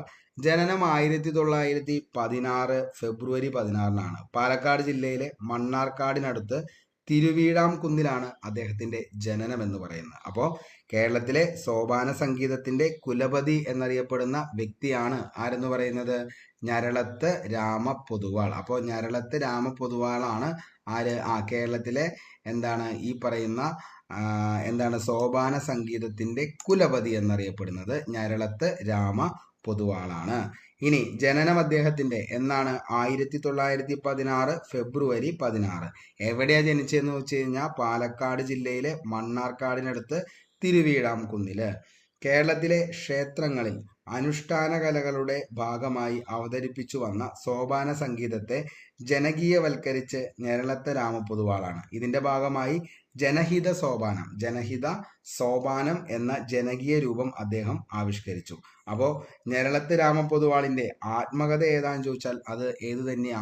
സോപാനം എന്ന് പറയുന്നതാണ് ആത്മകഥ. ജനഹിത സോപാനം എന്ന് പറയുന്ന ജനകീയ രൂപം സോപാന സംഗീതത്തിന് കൊണ്ടുവന്നത് അല്ലെങ്കിൽ ജനകീയവൽക്കരിച്ചത് ആരാന്ന് ചോദിച്ചാൽ അതും ആര് തന്നെയാ? ഞരളത്ത് രാമപൊതുവാളാണ്. സോപാന സംഗീതത്തിന്റെ കുലപതി എന്നറിയപ്പെടുന്ന വ്യക്തി ആരാന്ന് ചോദിച്ചാൽ അതും ആര് തന്നെയാ? ഞരളത്ത് രാമപൊതുവാളാണ്. ജനിച്ചത് 1916 ഫെബ്രുവരി 16. ഏത് ജില്ലയിലാന്ന് ചോദിച്ചാൽ പാലക്കാട് ജില്ലയിലെ മണ്ണാർക്കാടിനടുത്ത് തിരുവീഴാംകുന്നിൽ. വളരെ വ്യക്തമായെന്ന് കരുതുന്നു. നമുക്ക് അടുത്ത ചോദ്യത്തിലേക്ക് പോകാം. അടുത്ത ചോദ്യം 9. ഒമ്പതാമത്തെ ചോദ്യം എന്താണ്? ഒമ്പതാമത്തെ ചോദ്യം സോപാന സംഗീതത്തിന്റെ അത് നമ്മൾ പറഞ്ഞു. അടുത്തത് ഖയാൽ എന്ന മനോഹരമായ സംഗീത രൂപത്തിലൂടെ ഹിന്ദുസ്ഥാനി സംഗീതത്തിന് അടിത്തറ പാകിയ വ്യക്തി ആരാണ്? ഓക്കെ, അപ്പോൾ ഖയാൽ എന്നാണ് കേട്ടോ. ഖയാൽ എന്നാണ് പറയുന്നത്. ഖയാൽ എന്ന മനോഹരമായ സംഗീത രൂപത്തിലൂടെ ഹിന്ദുസ്ഥാനി സംഗീതത്തിന് അടിത്തറ പാകിയ വ്യക്തി ആരാണ് എന്ന് ചോദിച്ചു കഴിഞ്ഞാൽ ആരാണ്? ഓപ്ഷൻ നോക്കി. ഇത് അസിസ്റ്റന്റ് സെയിൽസ്മാൻ 2021 ചോദിച്ച ചോദ്യമാണ്. ഖയാൽ എന്ന മനോഹരമായ സംഗീത രൂപത്തിലൂടെ ഹിന്ദുസ്ഥാനി സംഗീതത്തിന് അടിത്തറ പാകിയ വ്യക്തി താഴെ പറയുന്നവയിൽ ആരാണ്? ഓപ്ഷൻ പണ്ഡിറ്റ് രവിശങ്കർ, അമീർ ഖുസ്രോ, ടാൻസൻ ബീഗം അക്ബർ. ആരാണ് ഇതിന്റെ ആൻസർ? ആരാണ് ഖയാൽ എന്ന മനോഹരമായ സംഗീത രൂപത്തിലൂടെ ഹിന്ദുസ്ഥാനി സംഗീതത്തിന് അടിത്തറ പാകിയത്? അമീർ ഖുസ്രോ. അപ്പോൾ അമീർ ഖുസ്രോ ആണ് ഖയാൽ എന്ന് പറയുന്ന സംഗീതത്തിന്, അതായത് ഹിന്ദുസ്ഥാനി സംഗീതത്തിന് അടിത്തറ പാകിയ വ്യക്തി അമീർ ഖുസ്രോ ആണ്. ഖയാൽ എന്ന ആലാപന ശൈലിയുടെ ഉപജ്ഞാതാവ് ആരാന്ന് ചോദിച്ചാൽ അത് അമീർ ഖുസ്രോ ആണ്. എന്നാൽ ഖവാലിയുടെ പിതാവ് ആരാന്ന് ചോദിച്ചാൽ അത് അമീർ ഖുസ്രു. ഗസലിന്റെ പിതാവ് ആരാന്ന് ചോദിച്ചാൽ മിർസ ഖാലിബാണ് ഗസലിന്റെ പിതാവ്. ഹിന്ദുസ്ഥാനി സംഗീതത്തിലെ സവിശേഷ വിഭാഗങ്ങൾ ഏതൊക്കെയാന്ന് ചോദിച്ചാൽ അതാണ് ഖയാല്, അതേപോലെ തന്നെ ധുംറി, ധ്രുപദ്. ഓക്കെ, വേണമെങ്കിൽ നമുക്ക് സ്റ്റേറ്റ്മെന്റ് ലെവലിലൊക്കെ വച്ച് ചോദിക്കാവുന്നതാണ്. ഈ പറയുന്ന ഖയാല്, ധുംറി, ധ്രുപദ് ഇതൊക്കെ ഹിന്ദുസ്ഥാനി സംഗീതത്തിലെ സവിശേഷ വിഭാഗങ്ങളാണ്. ഖയാല്, ധുംറി, ധ്രുപദ്. ഹിന്ദുസ്ഥാനിയിലെ ഹൈന്ദവ ഗാനരീതിയാണ് ധ്രുപദ് എന്ന് പറയുന്നത്. അപ്പോൾ ഹിന്ദുസ്ഥാനിയിലെ ഹൈന്ദവ ഗാനരീതിക്ക് പറയുന്ന പേരാണ് ധ്രുപദ്. ഹിന്ദുസ്ഥാനി സംഗീതത്തിലെ ഏറ്റവും പ്രാചീനമായ രചനാ രൂപമാണ് ധ്രുപദ്. ധ്രുപദ് രചനാരൂപം രൂപപ്പെടുത്തിയത് താൻസനും സ്വാമി ഹരിദാസും ചേർന്നാണ് ധ്രുപദ് എന്ന് പറയുന്ന രചനാരൂപം രൂപപ്പെടുത്തിയത്. ധ്രുപദ് സംഗീതത്തെ കൂടുതൽ പ്രചരിപ്പിച്ച വ്യക്തിയാണ് താൻസൻ. ഓക്കെ, കച്ചേരികളുടെ അവസാനം പാടുന്ന വികാരപരമായ ഹിന്ദുസ്ഥാനി ഗാനരൂപത്തെയാണ് നമ്മൾ തരാന എന്ന് വിളിക്കുന്നത്. ഓക്കെ, അപ്പോൾ കച്ചേരികളുടെ അവസാനം പാടുന്ന വികാരപരമായ ഹിന്ദുസ്ഥാനി ഗാനരൂപമാണ് തരാന. ഹിന്ദുസ്ഥാനി സംഗീതത്തിലെ ഏറ്റവും പഴക്കമുള്ള ഖരാനയാണ് ഗ്വാളിയർ ഖരാന എന്ന് പറയുന്നത്. ഖയാൽ എന്ന അറബി പദത്തിന്റെ അർത്ഥം എന്താ ചോദിച്ചാൽ ഭാവന അല്ലെങ്കിൽ ആശയം എന്നതാണ്. ഖയാൽ എന്ന അറബി പദത്തിന്റെ അർത്ഥം ഭാവന, ആശയം. ഹിന്ദുസ്ഥാനി സംഗീതത്തിന്റെ ഏറ്റവും നൂതനമായ രൂപമാണ് ഖയാൽ എന്ന് പറയുന്നത്. അപ്പോൾ ഹിന്ദുസ്ഥാനി സംഗീതത്തിന്റെ ഏറ്റവും നൂതനമായ രൂപമാണ് ഖയാൽ. അക്ബർ ചക്രവർത്തിയുടെ സദസ്സിലെ പ്രസിദ്ധനായ സംഗീതജ്ഞനാണ് താൻസൻ എന്ന് പറയുന്നത്. പണ്ഡിറ്റ് രവിശങ്കർ ഏതു വാദ്യോപകരണവുമായി ബന്ധപ്പെട്ടിരിക്കുന്ന വ്യക്തിയാണ് എന്ന് ചോദിച്ചു കഴിഞ്ഞാൽ മക്കളെ അത് സിത്താറാണ്. അപ്പോൾ ഖയാൽ എന്ന് പറയുന്നത് മനോഹരമായ സംഗീത രൂപത്തിലൂടെ ഹിന്ദുസ്ഥാനി സംഗീതത്തിന് അടിത്തറ പാകിയ വ്യക്തി ആരാന്ന് ചോദിച്ചാൽ അതാണ് അമീർ ഖുസ്രു. അപ്പോൾ ഖയാൽ എന്ന ആലാപന ശൈലിയുടെ ഉപജ്ഞാതാവും അമീർ ഖുസ്രു ആണ്. ഈ ഖവാലിയുടെ പിതാവ് അമീർ ഖുസ്രു, ഗസലിന്റെ പിതാവ് മിർസ ഖാലിബ്. അതേപോലെ ഖയാല്, ധുംറി, ധ്രുപദ് ഇത് എന്താണ്? ഹിന്ദുസ്ഥാനി സംഗീതത്തിലെ സവിശേഷ വിഭാഗങ്ങളാണ് ഈ പറയുന്ന മൂന്നെണ്ണം. ഹിന്ദുസ്ഥാനിയിലെ ഹൈന്ദവ ഗാനരീതിയെ ധ്രുപദ് എന്നും, അതേപോലെ തന്നെ എന്താണ് ഹിന്ദുസ്ഥാനി സംഗീതത്തിന്റെ ഏറ്റവും നൂതനമായ രൂപം ഖയാലാണ്. എന്നാൽ ഏറ്റവും പഴക്കം ചെന്ന ഏതാന്ന് ചോദിച്ചു കഴിഞ്ഞാൽ അത് ഏതാണ്? അത് ഗ്വാളിയർ ഖരാനയാണ്. ഒന്ന് ഓർത്തു വച്ചോ. ഓക്കെ, നമുക്ക് അടുത്ത ചോദ്യത്തിലേക്ക് പോവാം. ചെണ്ട എന്ന വാദ്യോപകരണത്തിന് ചേരാത്ത പ്രസ്താവനകൾ കണ്ടെത്തുക. ചെണ്ട എന്ന വാദ്യോപകരണത്തിന് ചേരാത്ത പ്രസ്താവനകൾ കണ്ടെത്തുക. നോക്കി, ഒരു തുകൽ വാദ്യമാണ്. ഇത് CPO മെയിൻസ് 2022 ചോദിച്ച ചോദ്യമാണ് കേട്ടോ. എന്താണ്? ഒരു തുകൽ വാദ്യമാണ്, പഞ്ചവാദ്യത്തിൽ പെടുന്നു. അതേപോലെ പഞ്ചാരി പാണ്ടിമേളങ്ങളിലെ പ്രധാന വാദ്യോപകരണം. ഇതിനകത്ത് ഏതാണ്? അതായത് ചെണ്ട എന്ന വാദ്യോപകരണത്തിന് ചേരാത്ത പ്രസ്താവന എന്നതാണ് ചോദിച്ചേക്കുന്നത്. ഏതാണ്? ഒരു തുകൽ വാദ്യമാണ്, പഞ്ചവാദ്യത്തിൽ പെടുന്നു, അതേപോലെ പാഞ്ചാരി പാണ്ടിമേളത്തിലെ പ്രധാന വാദ്യോപകരണം. അപ്പോൾ എന്താണ് ഇതിൻ്റെ അകത്ത് ചേരാത്തത്? ഇത് നമ്മുടെ ഓപ്ഷൻ സി ആണ് ചേരാത്തത്. പഞ്ചാരി പാണ്ടിമേളത്തിലെ ഒരു പ്രധാന വാദ്യോപകരണം എന്നതാണ്. അതായത് ഓപ്ഷൻ 2 പഞ്ചവാദ്യത്തിൽ പെടുന്നു എന്നുള്ളതാണ് കേട്ടോ. പഞ്ചവാദ്യത്തിൽ പെടുന്നു. ഓപ്ഷൻ ബി ആണ് നമ്മുടെ ഇതിൻ്റെ അകത്തെ ആൻസർ എന്ന് പറയുന്നത്. അതായത് ചെണ്ട എന്ന് പറയുന്നത് ഒരു അവനന്ത വാദ്യമാണ് കേട്ടോ. അപ്പോൾ എന്താണ്? പഞ്ചവാദ്യത്തിൽ പെടുന്നതല്ല ചെണ്ട എന്ന് പറയുന്നത്. എന്താണ്? ഒരു അവനന്ത വാദ്യമാണ് ചെണ്ട എന്ന് പറയുന്നത്. അതായത് വിതവാദ്യം എന്നറിയപ്പെടുന്നത് ചെണ്ടയാണ്. ചെണ്ടയുടെ സംസ്കൃത നാമമാണ് ഡിണ്ടിമം എന്ന് പറയുന്നത്. അപ്പോൾ ചെണ്ടയുടെ സംസ്കൃത നാമം എന്താ ചോദിച്ചാൽ ഡിണ്ടിമം എന്നാണ്. ചെണ്ട എന്ന് പറയുന്നത് എന്താണ്? ഒരു അവനന്ത വാദ്യമാണ്. ചെണ്ടയുടെ സംസ്കൃത നാമമാണ് ഡിണ്ടിമം. ചെണ്ട നിർമ്മിക്കുന്നതിന് ഉപയോഗിക്കുന്ന വൃക്ഷ തടികൾ ഏതാന്ന് ചോദിച്ചാൽ വരിക്കപ്ലാവ്, കണിക്കൊന്ന, കരിമ്പന. ഇതുകൊണ്ടാണ് നിർമ്മിക്കുന്നത്? ചെണ്ട നിർമ്മിക്കാൻ ഉപയോഗിക്കുന്ന വൃക്ഷത്തടികളാണ് വരിക്കപ്ലാവ്, കണിക്കൊന്ന, കരിമ്പന. പ്രധാന ചെണ്ടമേളങ്ങൾ ഏതൊക്കെയാണെന്ന് ചോദിച്ചാൽ പാണ്ടിമേളം, പഞ്ചാരി, ധ്രുവം, അടന്ത, അഞ്ചടന്ത, ചെമ്പ, ചെമ്പട, ത്രിപുട. ഇതൊക്കെയാണ് പ്രധാനപ്പെട്ട ചെണ്ടമേളങ്ങൾ എന്ന് പറയുന്നത്. ശരിക്കും പഞ്ചവാദ്യത്തെ നമുക്ക് അതിനെ രണ്ട് വകഭേദങ്ങളായിട്ട് നമുക്ക് തിരിക്കാനായിട്ട് പറ്റും. അതായത് ക്രിയാംഗ പഞ്ചവാദ്യം എന്നും അതേപോലെ തന്നെ സേവാംഗം, അതായത് സാധാരണ പഞ്ചവാദ്യം എന്നും ഈ പഞ്ചവാദ്യത്തെ നമുക്ക് രണ്ടായിട്ട് തിരിക്കാം. അതായത് ക്ഷേത്രങ്ങളിലെ ആചാരങ്ങളും പൂജകളുമായി ബന്ധപ്പെട്ട പഞ്ചവാദ്യത്തെയാണ് ക്രിയാംഗ പഞ്ചവാദ്യം എന്ന് പറയുന്നത്. ഈ ക്രിയാംഗ പഞ്ചവാദ്യത്തിൽ ഉപയോഗിക്കുന്ന വാദ്യോപകരണങ്ങൾ എന്നറിയപ്പെടുന്നത് ഏകദേശം 6ഓളം വാദ്യോപകരണങ്ങളാണ്.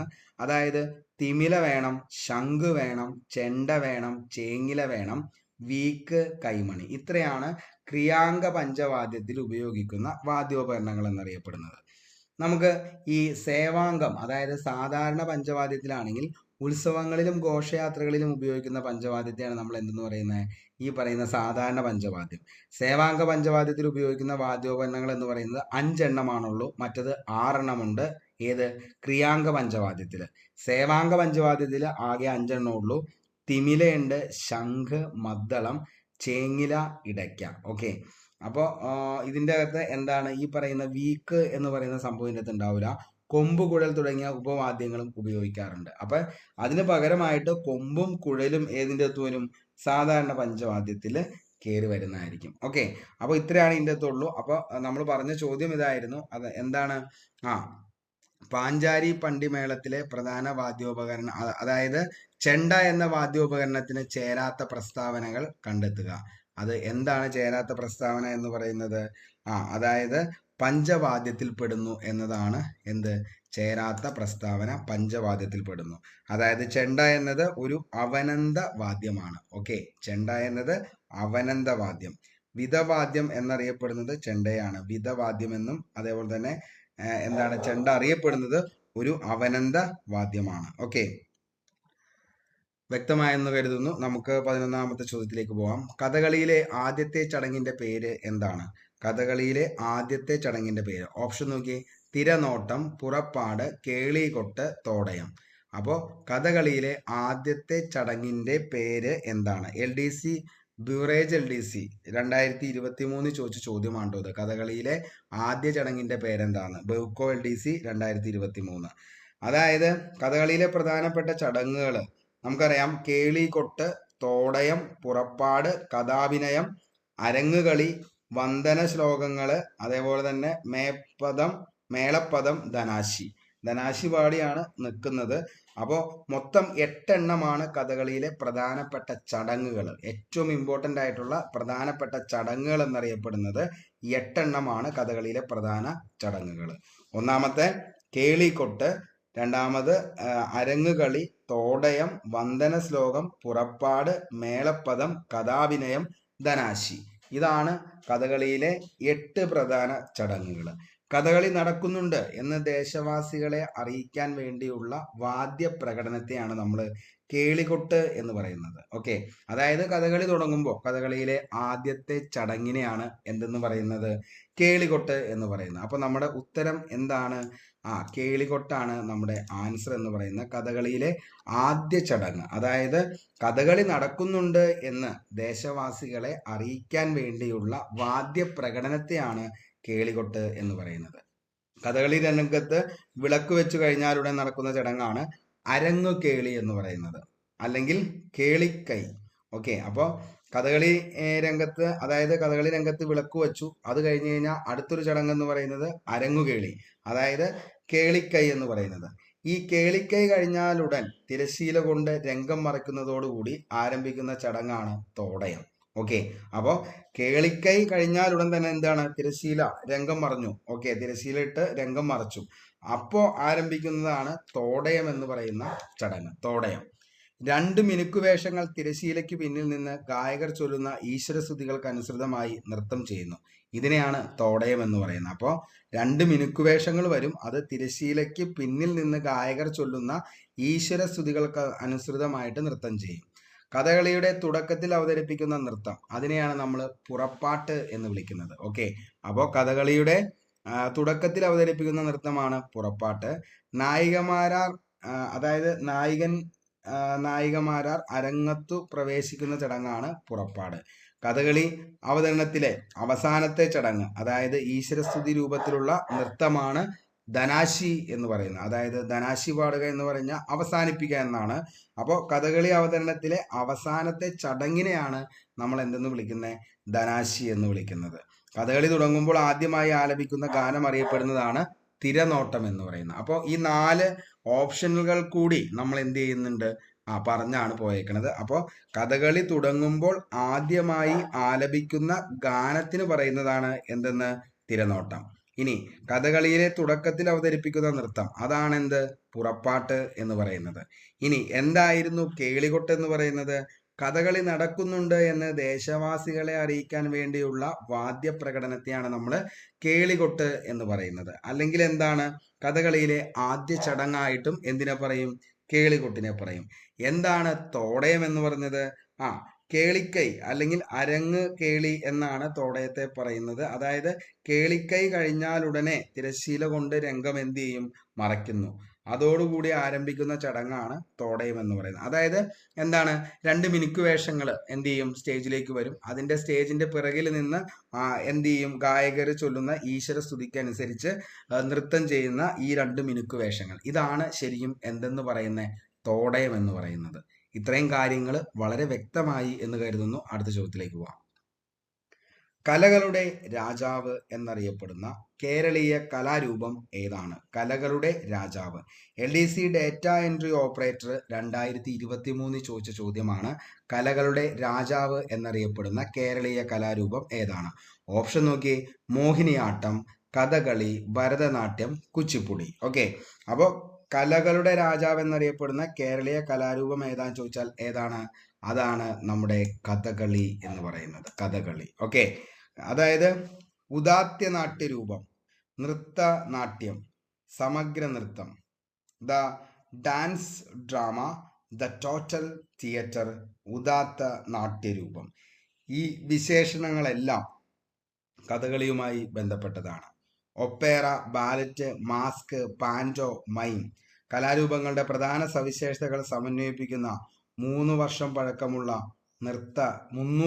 പഴക്കമുള്ള നൃത്തരൂപമാണ് കഥകളി എന്ന് പറയുന്നത്. അപ്പോൾ ഇത്രയും കലകളുടെ എല്ലാം കൂടിയിട്ടുള്ള ഒരു കോമ്പിനേഷനാണ് ശരിക്കും എന്തെന്ന് പറയുന്നത്? നമ്മുടെ കഥകളി എന്ന് പറയുന്നത്. അതുകൊണ്ട് തന്നെയാണ് ദ ടോട്ടൽ തിയേറ്റർ എന്ന പേരിൽ അറിയപ്പെടാനുള്ള കാരണം. ഒത്തിരി തവണ PSC ചോദിച്ചേക്കണ ചോദ്യവുമാണ്. താഴെ പറയുന്നവയിലെ ഏത് കലാരൂപമാണ് ദ ടോട്ടൽ തിയേറ്റർ എന്ന പേരിൽ അറിയപ്പെടുന്നത്? അതേപോലെ ദ ഡാൻസ് ഡ്രാമ എന്നറിയപ്പെടുന്നതും ഏതാണെന്ന് ചോദിച്ചാൽ അതും ഏത് തന്നെയാ? കഥകളിയാണ്. നമ്മൾ പറഞ്ഞു Opera, ballet, mask, panto, mime കലാരൂപങ്ങളുടെ പ്രധാന സവിശേഷതകൾ സമന്വയിപ്പിച്ച് 300 വർഷം പഴക്കമുള്ള ആ നൃത്തരൂപമാണ് നമ്മുടെ കഥകളി എന്ന് പറയുന്നത്. അപ്പോൾ അത്രത്തോളം ഇമ്പോർട്ടൻ്റ് ആണ് കഥകളി എന്ന് പറയുന്നത്. അപ്പോൾ എവിടെയെങ്കിലുമൊക്കെ നിങ്ങൾക്ക് കാണാൻ അവസരങ്ങളൊക്കെ ഉണ്ടെങ്കിൽ ഉറപ്പായിട്ടും പോയി എന്ത് ചെയ്യുക? ഇതൊക്കെ കാണാനായിട്ട് ശ്രമിക്കുക. കാരണം അന്യം നിന്ന് പോകുന്ന കലാരൂപമായി കൊണ്ട് മാറിയിരിക്കുകയാണ് ഇന്ന് ഈ പറയുന്ന കഥകളി എന്നൊക്കെ പറയുന്നത്. ഓക്കെ, നമുക്ക് അടുത്ത ചോദ്യത്തിലേക്ക് പോവാം. താഴെ പറയുന്നവയിൽ കഥകളിയുമായി ബന്ധമില്ലാത്തത് ഏതാണ്? താഴെ പറയുന്നവയിൽ കഥകളിയുമായി ബന്ധമില്ലാത്തവ ഏത്?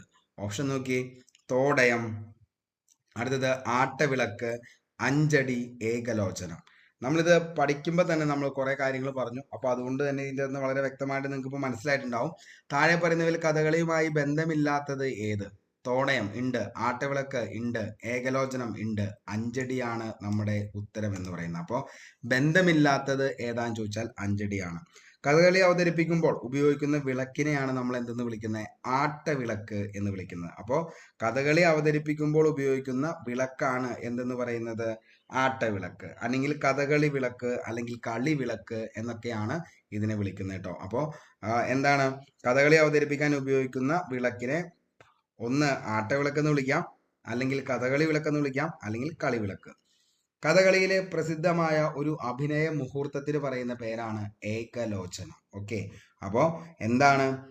അതായത് ഒരു കണ്ണിൽ കോപവും മറു കണ്ണില് ശോകവും ഒരേ സമയം പ്രകടമാക്കുന്ന രസാഭിനയമാണ് ഏകലോചനം. ഭയങ്കര റിസ്കി ആയിട്ടുള്ള ഒരു സംഭവമാണത്. അതായത് ഒരു കണ്ണിൽ നമുക്ക് എന്ത് വേണം? കോപം വരണം. ഒരു കണ്ണിൽ എന്ത് വേണം? ശോകം വന്നം. ഇത് രണ്ടും കൂടി എന്ത് ചെയ്യണം? ഒറ്റയാളാണ് അവതരിപ്പിക്കേണ്ടത്. അപ്പൊ അത്രത്തോളം ടഫായിട്ടുള്ള ഒരു സംഭവമാണ് ഈ പറയുന്ന ഏകലോചനം എന്ന് പറയുന്നത്. അപ്പോൾ ആ ഒരു മുഹൂർത്തം, കഥകളിലെ പ്രസിദ്ധമായ ഒരു അഭിനയ മുഹൂർത്തം തന്നെയാണ് ഈ ഏകലോചനം എന്ന് പറയുന്നത്. അപ്പോൾ ഒരേ സമയം തന്നെ ഒരു വ്യക്തിയുടെ ഒരു കണ്ണിൽ എന്ത് വേണം? കോപം വന്നം, മറു കണ്ണിൽ ശോകം വന്നം. ഇത് രണ്ടും പ്രകടമാകുന്ന ആ ഒരു രസാഭിനയത്തെയാണ് ഏകലോചനം എന്ന് പറയുന്നത്. വളരെ വ്യക്തമായെന്ന് കരുതുന്നു. ഇനി അനുഷ്ഠാന കലകളിൽ പെടുന്ന ഒരു തരം തോറ്റം പാട്ടിനെയാണ് നമ്മൾ അഞ്ചടി എന്ന് പറയുന്നത്. ഓക്കെ, അപ്പോൾ അതുകൊണ്ടാണ് അഞ്ചടി എന്ന് പറയുന്ന സംഭവം ഇതിൽ നിന്നും എന്ത് ചെയ്തത്? വ്യത്യസ്തമായിട്ട് നിന്ന്. അപ്പോൾ കഥകളിയുമായിട്ട് ബന്ധമില്ലാത്തത് അഞ്ചടിയാണ്. അതെന്താന്ന് ചോദിച്ചാൽ അനുഷ്ഠാന കലകളിൽ പെടുന്ന ഒരു തരം തോറ്റം പാട്ട്, അതിനെയാണ് ഈ നാടൻ പാട്ടൊക്കെ പോലത്തെ ഉള്ള ഒരു സംഭവമാണ് തോറ്റം പാട്ട്. അപ്പോൾ ഈ തോറ്റം പാട്ടിനെയാണ് അഞ്ചടി എന്ന് പറയുന്നത്. പല പ്രമുഖ ഗ്രഹങ്ങളിലും കുടിയിരുത്തി പൂജിക്കുന്ന ദേവതകളെ കുറിച്ചുള്ള ഗാനങ്ങളാണ്. നമ്മൾ ഈ പണ്ട് ഈ ഓരോ പഴയ സിനിമകളൊക്കെ കാണുമ്പോൾ അതിൻ്റെ അകത്ത് എന്താണ് ഓരോ വീടുകളിലും കുടിയിരുത്തി വച്ചുപൂജ എന്നൊക്കെ പറയുന്ന സംഭവമുണ്ട്. ഇന്നതിനെ അന്ധവിശ്വാസങ്ങൾ എന്നൊക്കെ പറയാറുണ്ട്. പക്ഷെ ഇപ്പോഴും അതൊക്കെ പല പല സ്ഥലങ്ങളിലും നടക്കുന്നുണ്ട്. ഈ പറയുന്ന വച്ചുപൂജ ആരാധന എന്നൊക്കെ പറയുന്നത്, ചാത്തൻ, അതേപോലെ തന്നെ സംഭവങ്ങളൊക്കെ. നമ്മൾ അതിലേക്ക് കൂടുതൽ പോകുന്നില്ല. നിങ്ങൾക്ക് അതിനെ കുറിച്ച് എന്തെങ്കിലുമൊക്കെ അറിയാമെങ്കിൽ താഴെ കമന്റ് ബോക്സിൽ രേഖപ്പെടുത്തിക്കോ. ഓക്കെ, അപ്പോൾ അതാണ് അഞ്ചടി എന്ന് പറയുന്നത്. വളരെ വ്യക്തമായെന്ന് കരുതുന്നു. നമുക്ക് അടുത്ത ചോദ്യത്തിലേക്ക് പോകാം. 14ാമത്തെ ചോദ്യം. താഴെ പറയുന്നവയിൽ കഥകളിയുമായി ബന്ധപ്പെടാത്ത പ്രസ്താവന ഏതാണ്? മിനുക്ക്, പച്ച, കത്തി, കരി, താടി എന്നിവ കഥകളിയിലെ പ്രധാന വേഷങ്ങളാണ്. അടുത്തത് ചെണ്ട, ശുദ്ധമദ്ദളം, ചേങ്ങില, ഇലത്താളം എന്നീ വാദ്യങ്ങൾ കഥകളിയിൽ ഉപയോഗിക്കും. കഥകളിക്ക് അവലംബമായിട്ടുള്ള സാഹിത്യ രൂപമാണ് ആട്ടക്കഥ. അടുത്തത് സംഭാഷണ പ്രധാനമായ സാഹിത്യ രൂപമാണ് കഥകളി. അപ്പോൾ ഇതിൻ്റെ അകത്ത് താഴെ പറയുന്നതിൽ കഥകളിയുമായി ബന്ധപ്പെടാത്ത പ്രസ്താവന. ആദ്യത്തെ പ്രസ്താവന എന്ന് പറയുന്നത് എന്താണ്? ആദ്യത്തെ പ്രസ്താവന അതായത് മിനുക്ക്, പച്ച, കത്തി, കരി, താടി എന്നിവ കഥകളിലെ പ്രധാന വേഷങ്ങളാണ്. അതെ. അടുത്തത് എന്താണ്? ചെണ്ട, ശുദ്ധമദ്ദളം, ചേങ്ങില, ഇലത്താളം എന്നീ വാദ്യങ്ങൾ കഥകളിൽ ഉപയോഗിക്കും. കഥകളിക്ക് അവലംബമായിട്ടുള്ള സാഹിത്യ രൂപമാണ് ആട്ടക്കഥ. സംഭാഷണ പ്രധാനമായ സാഹിത്യ രൂപമാണ് കഥകളി എന്ന് പറയുന്നത്. ഓക്കെ, അപ്പോൾ ഇതിൻ്റെ അകത്ത് സംഭാഷണ പ്രധാനമായ സാഹിത്യ രൂപമാണ് കഥകളി. അതാണ് എന്ത് ഈ പറയുന്ന ബന്ധപ്പെടാത്ത പ്രസ്താവന എന്ന് അറിയപ്പെടുന്നത്. എന്താണെന്ന് ചോദിച്ചാൽ സംഭാഷണ പ്രധാനമായിട്ടുള്ള കാര്യമാണ് എന്തെന്ന് പറയുന്നത്, തെറ്റായിട്ടുള്ള കാര്യമെന്ന് പറയുന്നത്. അപ്പോൾ സംഭാഷണ പ്രധാനമായ സാഹിത്യ രൂപമാണ് കഥകളി. ഇത് +2 പ്രിലിം സ്റ്റേജ് 3 2022 ചോദിച്ച ചോദ്യമാണ്. അതായത് ആംഗിക പ്രധാനമായ സാഹിത്യ രൂപത്തെയാണ് നമ്മൾ എന്തെന്ന് പറയുന്നത്? കഥകളി എന്ന് പറയുന്നത്. ഓക്കെ, അപ്പോൾ സംഭാഷണം ഉണ്ടോ കഥകളിക്ക്? ഇല്ല. എന്താണ്? ആംഗിക പ്രധാനമായ സാഹിത്യ രൂപമാണ് കഥകളി എന്ന് പറയുന്നത്. നൃത്തനാട്യ ചലനങ്ങൾ, മുദ്രകളുടെ താളാത്മക സൃഷ്ടിക്കുന്ന ഭാഷ എന്നിവ കഥകളിയെ ശ്രദ്ധേയമാക്കുന്നു. നൃത്തം ചവിട്ടിക്കൊണ്ടും പാടിക്കൊണ്ടും ഹസ്തമുദ്രകളിലൂടെ കഥ ചൊല്ലുന്ന സമ്പ്രദായം, അതാണ് തുള്ളൽ എന്ന് പറയുന്നത്. ഓക്കെ, അപ്പോൾ എന്താണ്? ഓരോന്നിനും അതിൻ്റെതായിട്ട് സവിശേഷതകളുണ്ട്. അപ്പൊ ആംഗിക പ്രധാനമായ സാഹിത്യ രൂപമാണ് എന്തെന്ന് പറയുന്നത്? കഥകളി എന്ന് പറയുന്നത്. നൃത്തനാട്യ ചലനങ്ങൾ, മുദ്രകളുടെ താളാത്മകത സൃഷ്ടിക്കുന്ന ഭാഷ എന്നിവ കഥകളിയെ ശ്രദ്ധേയമാക്കുന്നു. ഓക്കെ, മുദ്രകളിലൂടെയാണ് എന്ത് ചെയ്യുന്നത്? അത് നമുക്ക് മനസ്സിലാക്കാനായിട്ട് സാധിക്കുന്നത്. അപ്പോൾ ഈ ഒരു ചോദ്യം വളരെ വ്യക്തമായി മനസ്സിലായി എന്ന് കരുതുന്നു. അടുത്ത ചോദ്യത്തിലേക്ക് പോകാം. കേരളത്തിന്റെ തനത് നൃത്തരൂപം ഏതാണ്? കേരളത്തിന്റെ തനത് നൃത്തരൂപം ഏതാണ്? ഓപ്ഷൻ നോക്കിയേ. ഭരതനാട്യം, മോഹിനിയാട്ടം, കുച്ചിപ്പുടി, കഥക്. നോക്കിയേ, കേരളത്തിന്റെ തനത് നൃത്തരൂപം ഏതാണ്? ഭരതനാട്യം, മോഹിനിയാട്ടം, കുച്ചിപ്പുടി, കഥക്. ഏതാണ് കേരളത്തിന്റെ തനത് നൃത്തരൂപം എന്നറിയപ്പെടുന്നത്? വില്ലേജ് ഫീൽഡ് അസിസ്റ്റന്റ് മെയിൻസ് 2023 ചോദിച്ച ചോദ്യമാണ്. കേരളത്തിൽ ഉത്ഭവിച്ച തനത് ലാസ്യ നൃത്തരൂപം ആണ് എന്തെന്ന് പറയുന്നത്? മോഹിനിയാട്ടം എന്ന് പറയുന്നത്. ലാസ്യഭാവത്തിന് കൂടുതൽ ഊന്നൽ നൽകുന്ന നൃത്തരൂപമാണ് മോഹിനിയാട്ടം. മലയാളത്തിലെ ഒരേ ഒരു ശാസ്ത്രീയ നൃത്തകലയാണ് മോഹിനിയാട്ടം എന്ന് പറയുന്നത്. മോഹിനിയാട്ടത്തിന് പ്രചോദനം നൽകിയ തിരുവിതാംകൂർ ഭരണാധികാരി, മോസ്റ്റ്ലി റിപ്പീറ്റഡ് ആയിട്ടുള്ള ഒരു ചോദ്യമാണ്. ആരാന്ന് ചോദിച്ചാൽ അത് സ്വാതി തിരുനാളാണ്. ഓക്കെ, സ്വാതി തിരുനാളാണ് ഏറ്റവും കൂടുതൽ എന്തിന് മോഹിനിയാട്ടത്തിന് പ്രചോദനം നൽകിയ തിരുവിതാംകൂർ ഭരണാധികാരി ആരാന്ന് ചോദിച്ചു കഴിഞ്ഞാൽ അത് സ്വാതി തിരുനാളാണ്. അപ്പോൾ കേരളത്തിൽ ഉത്ഭവിച്ച തനത് ലാസ്യ നൃത്തരൂപം, അതായത് കേരളത്തിന്റെ തനത് നൃത്തരൂപം എന്നറിയപ്പെടുന്നത് മോഹിനിയാട്ടമാണ്. ലാസ്യഭാവത്തിനാണ് കൂടുതൽ ഊന്നൽ നൽകുന്നത്. മലയാളത്തിലെ ഒരേ ഒരു ശാസ്ത്രീയ നൃത്ത കലയാണ് മോഹിനിയാട്ടം. മോഹിനിയാട്ടത്തിന് ഏറ്റവും കൂടുതൽ പ്രചോദനം നൽകിയ തിരുവിതാംകൂർ ഭരണാധികാരി സ്വാതി തിരുനാളാണ്. നമുക്ക് ഫേമസ് ആയിട്ടുള്ള കുറച്ച് നൃത്തരൂപങ്ങളുണ്ട്. തമിഴ്നാട്, ആന്ധ്രാപ്രദേശ് ആണെങ്കിൽ കോലാട്ടം, അതേപോലെ തന്നെ ഭരതനാട്യം, തെരുക്കൂത്ത്, കരകാട്ടം, മയിലാട്ടം. കർണാടകം യക്ഷഗാനമാണ്. പഞ്ചാബ് ഭാംഗ്ര, ഗിദ. ഒഡീഷയാണെങ്കിൽ ദണ്ഡാനദെ, അതേപോലെ തന്നെ ബാഗ്ഗനാച്ച. അസം ബിഹു സാത്രിയ ഉള്ളത്. ഉത്തർപ്രദേശ് ചപ്പേലി നൗട്ടാങ്കി. മഹാരാഷ്ട്ര ദാഹികാലി, ലസീം, തമാശ, ലാവണി മഹാരാഷ്ട്രയിലാണ്. ഉത്തരാഖണ്ഡിനെ ആണെങ്കിൽ ചോലിയ. അരുണാചൽ പ്രദേശ് വെയ്ക്കിംഗ്. ജാർഖണ്ഡ്, ഒഡീഷ ചൗ. മണിപ്പൂർ മഹാരസ, അതേപോലെ തന്നെ ലായി ഹരോബ. ജസ്റ്റ് ഒന്ന് പറഞ്ഞു എന്നുള്ളൂ. അത്രയ്ക്ക് എന്താണ് ഞാൻ നിങ്ങളുടെ അടുത്ത് കഴിഞ്ഞ ദിവസം തന്ന ഹോട്ട് ടോപ്പിക്സ് പഠിക്കാൻ വേണ്ടി തന്നപ്പോൾ നിങ്ങളുടെ അടുത്ത് പറഞ്ഞിരുന്നു സ്റ്റേറ്റും അതേപോലെ ഡിസ്ട്രിക്റ്റും ഒക്കെ പഠിക്കണമെന്ന്. അപ്പം ഇതിൻ്റെ അകത്ത് നിങ്ങളൊരു കാര്യം മനസ്സിലാക്കണം. ഓരോ സ്റ്റേറ്റും ഡിസ്ട്രിക്റ്റും പഠിക്കുമ്പോൾ അതിൻ്റെ അകത്ത് അവിടുത്തെ ഏറ്റവും പ്രധാനപ്പെട്ട കലാരൂപങ്ങൾ, അവിടുത്തെ ഏറ്റവും പ്രധാനപ്പെട്ട പക്ഷി സങ്കേതങ്ങൾ, വന്യജീവി സങ്കേതങ്ങൾ, ഏറ്റവും പ്രധാനപ്പെട്ട സ്ഥലങ്ങൾ, ഇതെല്ലാം നമ്മൾ എന്ത് ചെയ്യാണ്, അതിലൂടെ പോവാണ്. കുറച്ച് ഉദ്യോഗാർത്ഥികൾ അപ്പോൾ എൻ്റെ അടുത്ത് ചോദിച്ചു, സാറേ ഇപ്പം ഈ സ്റ്റേറ്റും അതേപോലെ തന്നെ ഡിസ്ട്രിക്റ്റും ഒക്കെ പഠിക്കേണ്ട കാര്യമുണ്ടോന്ന്. അത് പഠിക്കുമ്പോൾ അതിൻ്റെ കൂടെയുള്ള കറണ്ട് അഫയേഴ്സ് ഉൾപ്പെടെയാണ് റാങ്ക് ഫയലിൽ നിങ്ങൾക്ക് വേണ്ടിയിട്ട് ചെയ്തേക്കുന്നത്. അപ്പോൾ അതുകൂടി പഠിച്ചു പോകാൻ വേണ്ടിയിട്ടാണ് ഞാൻ അങ്ങനെ പറഞ്ഞത്. മനസ്സിലായി എന്ന് കരുതുന്നു. നമുക്ക് അടുത്ത ചോദ്യത്തിലേക്ക് പോവാം. ആട്ടപ്രകാരം. ഓക്കെ, ആട്ടപ്രകാരം ഗ്രന്ഥവുമായി ബന്ധപ്പെട്ട പ്രസ്താവനകൾ ശരിയായത് തിരഞ്ഞെടുക്കുക. ആട്ടപ്രകാരം എന്ന ഗ്രന്ഥവുമായി ബന്ധപ്പെട്ട പ്രസ്താവനകൾ ശരിയായത് തിരഞ്ഞെടുക്കുക. ചാക്യാർ കൂത്തിന്റെ സാഹിത്യരൂപം. കൂടിയാട്ടം ആടുന്ന സമ്പ്രദായത്തെ പറ്റി വിവരിക്കുന്ന ഗ്രന്ഥം. കഥകളി മുദ്രകളെ പറ്റി പ്രതിപാദിക്കുന്ന ഗ്രന്ഥം. ഭരതമുനി എഴുതിയ ഗ്രന്ഥം. ആട്ടപ്രകാരം എന്ന ഗ്രന്ഥവുമായി ബന്ധപ്പെട്ട ശരിയായ പ്രസ്താവനകൾ ശരിയായത് തിരഞ്ഞെടുക്കുക. അപ്പൊ നമ്മൾ എന്ത് മനസ്സിലാക്കണം? ആട്ടപ്രകാരം എന്താന്ന് അറിഞ്ഞാലേ നമുക്ക് ആട്ടപ്രകാരം ഗ്രന്ഥവുമായി ബന്ധപ്പെട്ട പ്രസ്താവന എന്താണെന്ന് അറിയാൻ പറ്റത്തുള്ളൂ. അതായത് കൂടിയാട്ടമാടുന്ന സമ്പ്രദായത്തെ അല്ലെങ്കിൽ അഭിനയിക്കുന്ന രീതിയെ പറ്റി വിവരിക്കുന്ന ഗ്രന്ഥമാണ് എന്തെന്ന് പറയുന്നത്, ആട്ടപ്രകാരം എന്ന് പറയുന്നത്. അപ്പോൾ കൂടിയാട്ടമാടുന്ന സമ്പ്രദായത്തെ അല്ലെങ്കിൽ അഭിനയിക്കുന്ന രീതിയെ പറ്റി വിവരിക്കുന്ന ഗ്രന്ഥമാണ് ആട്ടപ്രകാരം. ആട്ടപ്രകാരം രചിച്ചത് ആരാന്ന് ചോദിച്ചു കഴിഞ്ഞാൽ മക്കളെ, തോലനാണ്. ആട്ടപ്രകാരം ഗ്രന്ഥം രചിച്ചത് തോലൻ. നൃത്തങ്ങളെക്കുറിച്ചുള്ള പുരാതന സംസ്കൃത ക്ലാസിക്കൽ ഗ്രന്ഥമാണ് ഹസ്തലക്ഷണ ദീപിക. ഹസ്തലക്ഷണ ദീപിക രചിച്ചത് കടത്തനാട് ഉദയമ്മ തമ്പുരാനാണ്. ഇന്ത്യൻ ക്ലാസിക്കൽ നൃത്തത്തിന്റെ ലക്ഷണ ഗ്രന്ഥമായ കൃതി ഏതാന്ന് ചോദിച്ചാൽ അതാണ് നാട്യശാസ്ത്രം എന്ന് പറയുന്നത്. നാട്യശാസ്ത്രം.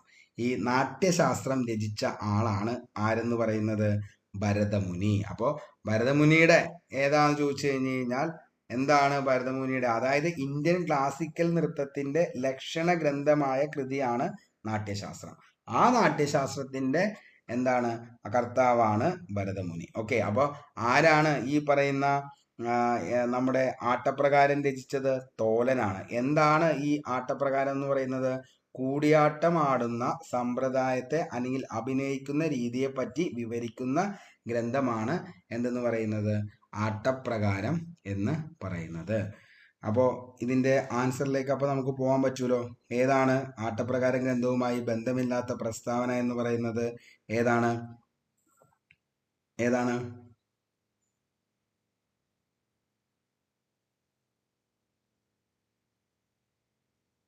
ഓപ്ഷൻ സി ആണ്. ഓക്കെ,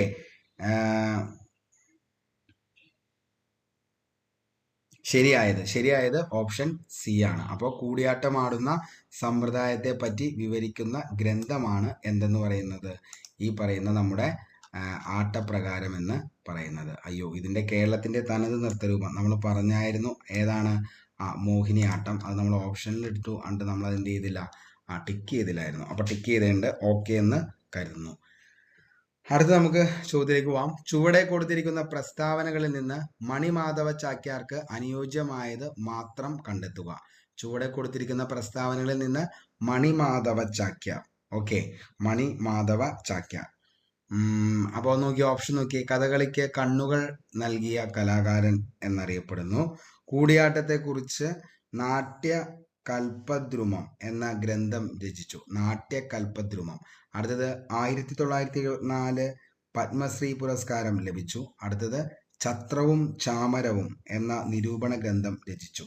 ഇതിൻ്റെ അകത്ത് ഏതാണ് ശരി, ഏതാണ് തെറ്റ്? അതായത് ചുവടെ കൊടുത്തിരിക്കുന്ന പ്രസ്താവനകളിൽ നിന്ന് മണിമാധവ ചാക്യാർക്ക് അനുയോജ്യമായവ മാത്രം കണ്ടെത്തുക. അതായത് മണിമാധവ ചാക്യാർ കേരളത്തിലെ പ്രശസ്ത കൂത്തുകൂടിയാട്ടം കലാകാരനാണ് മണിമാധവ ചാക്യാർ എന്ന് പറയുന്നത്. ഓക്കെ, അപ്പോൾ എന്താണ്? കേരളത്തിലെ പ്രശസ്ത കൂത്തുകൂടിയാട്ടം കലാകാരനാണ് മണിമാധവ ചാക്യാർ. ജനനം 1899 ഫെബ്രുവരി 15 കിള്ളിക്കുറിശി മംഗലം, പാലക്കാടാണ്. ഓക്കെ, അപ്പോൾ നമ്മുടെ കുഞ്ചൻ നമ്പ്യാരിൻ്റെ ഒക്കെ സ്ഥലമാണ് ഈ പറയുന്നത്. അപ്പോൾ എന്താണ്? ഈ പറയുന്ന 1899 ഫെബ്രുവരി 15 കിള്ളിക്കുറിശി മംഗലം, പാലക്കാടാണ് ആര് ജനിക്കുന്നത്? മണിമാധവ ചാക്യാർ ജനിക്കുന്നത്. 11-ാം വയസ്സിലാണ് ഇദ്ദേഹത്തിന്റെ അരങ്ങേറ്റം നടക്കുന്നത്. ക്ഷേത്രകലകളായിട്ടുള്ള കൂത്ത്, കൂടിയാട്ടം എന്നിവയെ ക്ഷേത്രമതിൽ കെട്ടിന് പുറത്തേക്ക് കൊണ്ടുവന്ന വ്യക്തി ആരാ ചോദിച്ചു കഴിഞ്ഞാൽ അതാണ് ഈ പറയുന്ന മണിമാധവ ചാക്യാർ എന്ന് പറയുന്നത്. കഥകളിക്ക് കണ്ണുകൾ നൽകിയ കലാകാരനെന്നും ശാസ്ത്ര വിശാരദനെന്നും രസാഭിനയ ചക്രവർത്തി എന്നും ഇദ്ദേഹത്തെ വിശേഷിപ്പിക്കുന്നു. അപ്പൊ കഥകളിക്ക് കണ്ണുകൾ നൽകിയ കലാകാരനെന്നും ശാസ്ത്ര വിശാരദനെന്നും രസാഭിനയ ചക്രവർത്തി എന്നും വിശേഷിപ്പിച്ചു. കൂടിയാട്ടത്തെക്കുറിച്ച് ഗുരുമണി മാധവ ചാക്യാരുടെ പ്രശസ്ത കൃതിയാണ് നാട്യകൽപദ്രുമം എന്ന് പറയുന്നത്. നാട്യകൽപദ്രുമം 1990 ജനുവരി 14 അന്തരിച്ചു. പ്രധാന പുരസ്കാരങ്ങൾ കേന്ദ്ര സംഗീത നാടക അക്കാദമി അവാർഡ്, പത്മശ്രീ 1974, കേരള സാഹിത്യ അക്കാദമി അവാർഡ് 1976. ഛത്രവും ചാമരവും എന്ന നിരൂപണ ഗ്രന്ഥം രചിച്ച ആരാ ചോദിച്ചാൽ MP ശങ്കുണ്ണി നായരാണ് കേട്ടോ. അപ്പോൾ എന്താണ് ഈ പറയുന്ന നമ്മൾ പറഞ്ഞു എന്താണ് ഛത്രവും ചാമരവും എന്ന നിരൂപണ ഗ്രന്ഥം രചിച്ചത് MP ശങ്കുണ്ണി നായരാണ്. 1991 കേന്ദ്ര സാഹിത്യ അക്കാദമി അവാർഡ് ലഭിച്ച കൃതിയാണ് ഛത്രവും ചാമരവും എന്ന് പറയുന്നത്. അതാരുടെയാ? MP ശങ്കുണ്ണി. ഓക്കെ, അപ്പൊ 1ഉം 2ഉം 3ഉം ശരി. 1ഉം ശരിയാണ്, അതേപോലെ തന്നെ എന്താണ് 1ഉം ശരിയാണ്, 2ഉം ശരിയാണ്, അതേപോലെ 3ഉം ശരിയാണ്. ഈ ഛത്രവും ചാമരവും എന്ന് പറഞ്ഞതാണ് തെറ്റെന്ന് പറയുന്നത്. ആ ഗ്രന്ഥം രചിച്ചത് ആരാന്ന് ചോദിച്ചു കഴിഞ്ഞാൽ ആരാണ്? ഛത്രവും ചാമരവും എന്ന് പറയുന്ന ഗ്രന്ഥം രചിച്ചത് അതാണ് നമ്മുടെ ആര്? MP ശങ്കുണ്ണി നായർ എന്ന് പറയുന്നത്. അപ്പോൾ MP ശങ്കുണ്ണി നായർ രചിച്ച ഗ്രന്ഥമാണ് എന്ത്? ഛത്രവും ചാമരവും എന്ന് പറയുന്നത്. ഛത്രവും ചാമരവും MP ശങ്കുണ്ണി രചിച്ച ഗ്രന്ഥമാണ് ഛത്രവും ചാമരവും. ഓക്കെ ആണല്ലോ? ഓക്കെ, അടുത്ത ചോദ്യത്തിലേക്ക് പോവാം. 19ാമത്തെ ചോദ്യം. കേരള കലാമണ്ഡലത്തിൽ നിന്നും തുള്ളൽ കലാരൂപം പഠിച്ചിറങ്ങിയ ആദ്യ വനിത ആരാണ്? കേരള കലാമണ്ഡലത്തിൽ നിന്നും തുള്ളൽ കലാരൂപം പഠിച്ചിറങ്ങിയ ആദ്യ വനിത. ഓപ്ഷൻ നോക്കി. കലാമണ്ഡലം പത്മാവതി, കലാമണ്ഡലം രേവതി, കലാമണ്ഡലം പത്മ, കലാമണ്ഡലം ദേവകി. ആരാണ് കേരള കലാമണ്ഡലത്തിൽ നിന്നും തുള്ളൽ കലാരൂപം പഠിച്ചിറങ്ങിയ വനിത ആരാന്ന് ചോദിച്ചു കഴിഞ്ഞാൽ ആരാണ് തുള്ളൽ കലാരൂപം പഠിച്ചിറങ്ങിയ വനിത? കലാമണ്ഡലം ദേവകിയാണ്. LDC മെയിൻസ് 2021 ചോദിച്ച ചോദ്യമാണ്. കേരളത്തിലെ ആദ്യ വനിതാ പ്രൊഫഷണൽ ഓട്ടംതുള്ളൽ കലാകാരിയും കേരള കലാമണ്ഡലത്തിൽ തുള്ളലിന്റെ ആദ്യ വിദ്യാർത്ഥിയുമായ കലാകാരി ആരാന്ന് ചോദിച്ചാൽ ആ വ്യക്തിയാണ് കലാമണ്ഡലം ദേവകി എന്ന് പറയുന്നത്. അപ്പോൾ കേരളത്തിലെ ആദ്യത്തെ പ്രൊഫഷണൽ ഓട്ടം തുള്ളൽ കലാകാരിയും കേരള കലാമണ്ഡലത്തെ തുള്ളലിന്റെ ആദ്യ വിദ്യാർത്ഥിയുമായ കലാകാരി അതാണ് കലാമണ്ഡലം ദേവകി എന്ന് പറയുന്നത്. ഓക്കെ, ക്ഷേത്രകലകളിൽ ജനകീയത നേടാൻ സാധിച്ച കലാരൂപമാണ് ശരിക്കും തുള്ളൽ എന്ന് പറയുന്നത്. കേരളത്തിലെ ജനകീയ കവി എന്നറിയപ്പെടുന്ന ആളാണ് നമ്മുടെ കലക്കത്ത് കുഞ്ചൻ നമ്പ്യാർ. തുള്ളലിന്റെ ഉപജ്ഞാതാവ്, തുള്ളൽ കലയുടെ ഉപജ്ഞാതാവ് എന്നറിയപ്പെടുന്ന വ്യക്തിയും ആര് തന്നെയാ? കുഞ്ചൻ നമ്പ്യാരാണ്. താളപ്രസ്ഥാരം എന്ന ഗ്രന്ഥത്തിന്റെ കർത്താവ്. താളപ്രസ്ഥാരം ഓർത്തു വെച്ചോ. ചിലപ്പോൾ എങ്ങാനും ഈ പറയുന്ന ഗ്രന്ഥം ആരുടെയാണ് എന്ന് ചോദിച്ചു കഴിഞ്ഞാൽ അത് ആരുടെയാണ്? നമ്മുടെ കുഞ്ചൻ നമ്പ്യാരുടെ ഗ്രന്ഥമാണ്. താളപ്രസ്ഥാരം എന്ന് പറയുന്നത് കുഞ്ചൻ നമ്പ്യാരുടെ ഗ്രന്ഥമാണ്. അതായത് ആരാണ് കുഞ്ചൻ നമ്പ്യാര്? ക്ഷേത്രകലകളിൽ ജനകീയത നേടാൻ സാധിച്ച കലാരൂപമായ തുള്ളൽ കലയുടെ എന്താണ് ഉപജ്ഞാതാവാണ് ആരെന്ന് പറയുന്നത്? കുഞ്ചൻ നമ്പ്യാർ. തുള്ളലിന് ഉപയോഗിക്കുന്ന വാദ്യോപകരണങ്ങൾ നോക്കിക്കഴിഞ്ഞാൽ മദ്ദളം, കുഴിത്താളം. തുള്ളലിന്റെ താളങ്ങളാണ് അടന്ത, ചെമ്പട, ചമ്പ, പഞ്ചാരി, ഏകം, കാരിക, ലക്ഷ്മി, കുംഭം. അത്രയൊക്കെ ഉള്ളൂ. അത്ര നമ്മൾ പഠിച്ചാൽ മതി. അതിന് കൂടുതലേക്കൊന്നും പഠിക്കേണ്ട കാര്യമില്ല. ഓക്കെ അല്ലേ? പണ്ഡിതനും തെയ്യം കലാകാരനുമായ രാമന് മണക്കാടൻ, അതായത് രാമന് മണക്കാടൻ ഗുരുക്കൾ എന്ന ആചാരപ്പട്ടം നൽകി ആദരിച്ച തമ്പുരാൻ. അപ്പോൾ പണ്ഡിതനും തെയ്യം കലാകാരനുമായ രാമന് മണക്കാടൻ ഗുരുക്കൾ. ഓക്കെ, അപ്പോൾ എന്താണ്? പണ്ഡിതനും തെയ്യം കലാകാരനുമായ രാമന് മണക്കാടൻ ഗുരുക്കൾ എന്ന ആചാരപ്പട്ടം നൽകി ആദരിച്ച തമ്പുരാൻ ആരാണ്? ഫീമെയിൽ അസിസ്റ്റന്റ് പ്രസിഡന്റ് ഓഫീസർ 2023 ചോദിച്ച ചോദ്യമാണ്. എന്തിനാണ് ഫീമെയിൽ അസിസ്റ്റന്റ് പ്രസിഡന്റ് ഓഫീസറിന് ഇത്രയും ടഫായിട്ടൊരു ചോദ്യം എന്ന് ചോദിച്ചു കഴിഞ്ഞാൽ അറിയത്തില്ല. മണക്കാടൻ രാമൻ ഗുരുക്കൾ. ഓക്കെ, അപ്പോൾ ആരാണ് മണക്കാടൻ രാമൻ ഗുരുക്കൾക്ക് ഈ പറയുന്ന മണക്കാടൻ രാമൻ ഗുരുക്കൾ എന്ന പട്ടം രാമന് നൽകിയത് ആരാന്ന് ചോദിച്ചു കഴിഞ്ഞാൽ ആരാണ്? അത് ചിറക്കൽ തമ്പുരാനാണ്. ചിറക്കൽ തമ്പുരാൻ. ഓപ്ഷൻ ബി ആണ് നമ്മുടെ ആൻസർ എന്ന് പറയുന്നത്. കണ്ണൂർ ജില്ലയിലെ കരുവള്ളുവർ ഗ്രാമത്തിൽ ജനിച്ച തെയ്യം കലാകാരനാണ് രാമൻ ഗുരുക്കൾ എന്ന് പറയുന്നത്. ഓക്കെ, അപ്പോൾ കണ്ണൂർ ജില്ലയിലെ കരുവള്ളുവർ ഗ്രാമത്തിൽ ജനിച്ച തെയ്യം കലാകാരൻ അതാണ് മണക്കാടൻ രാമൻ ഗുരുക്കൾ.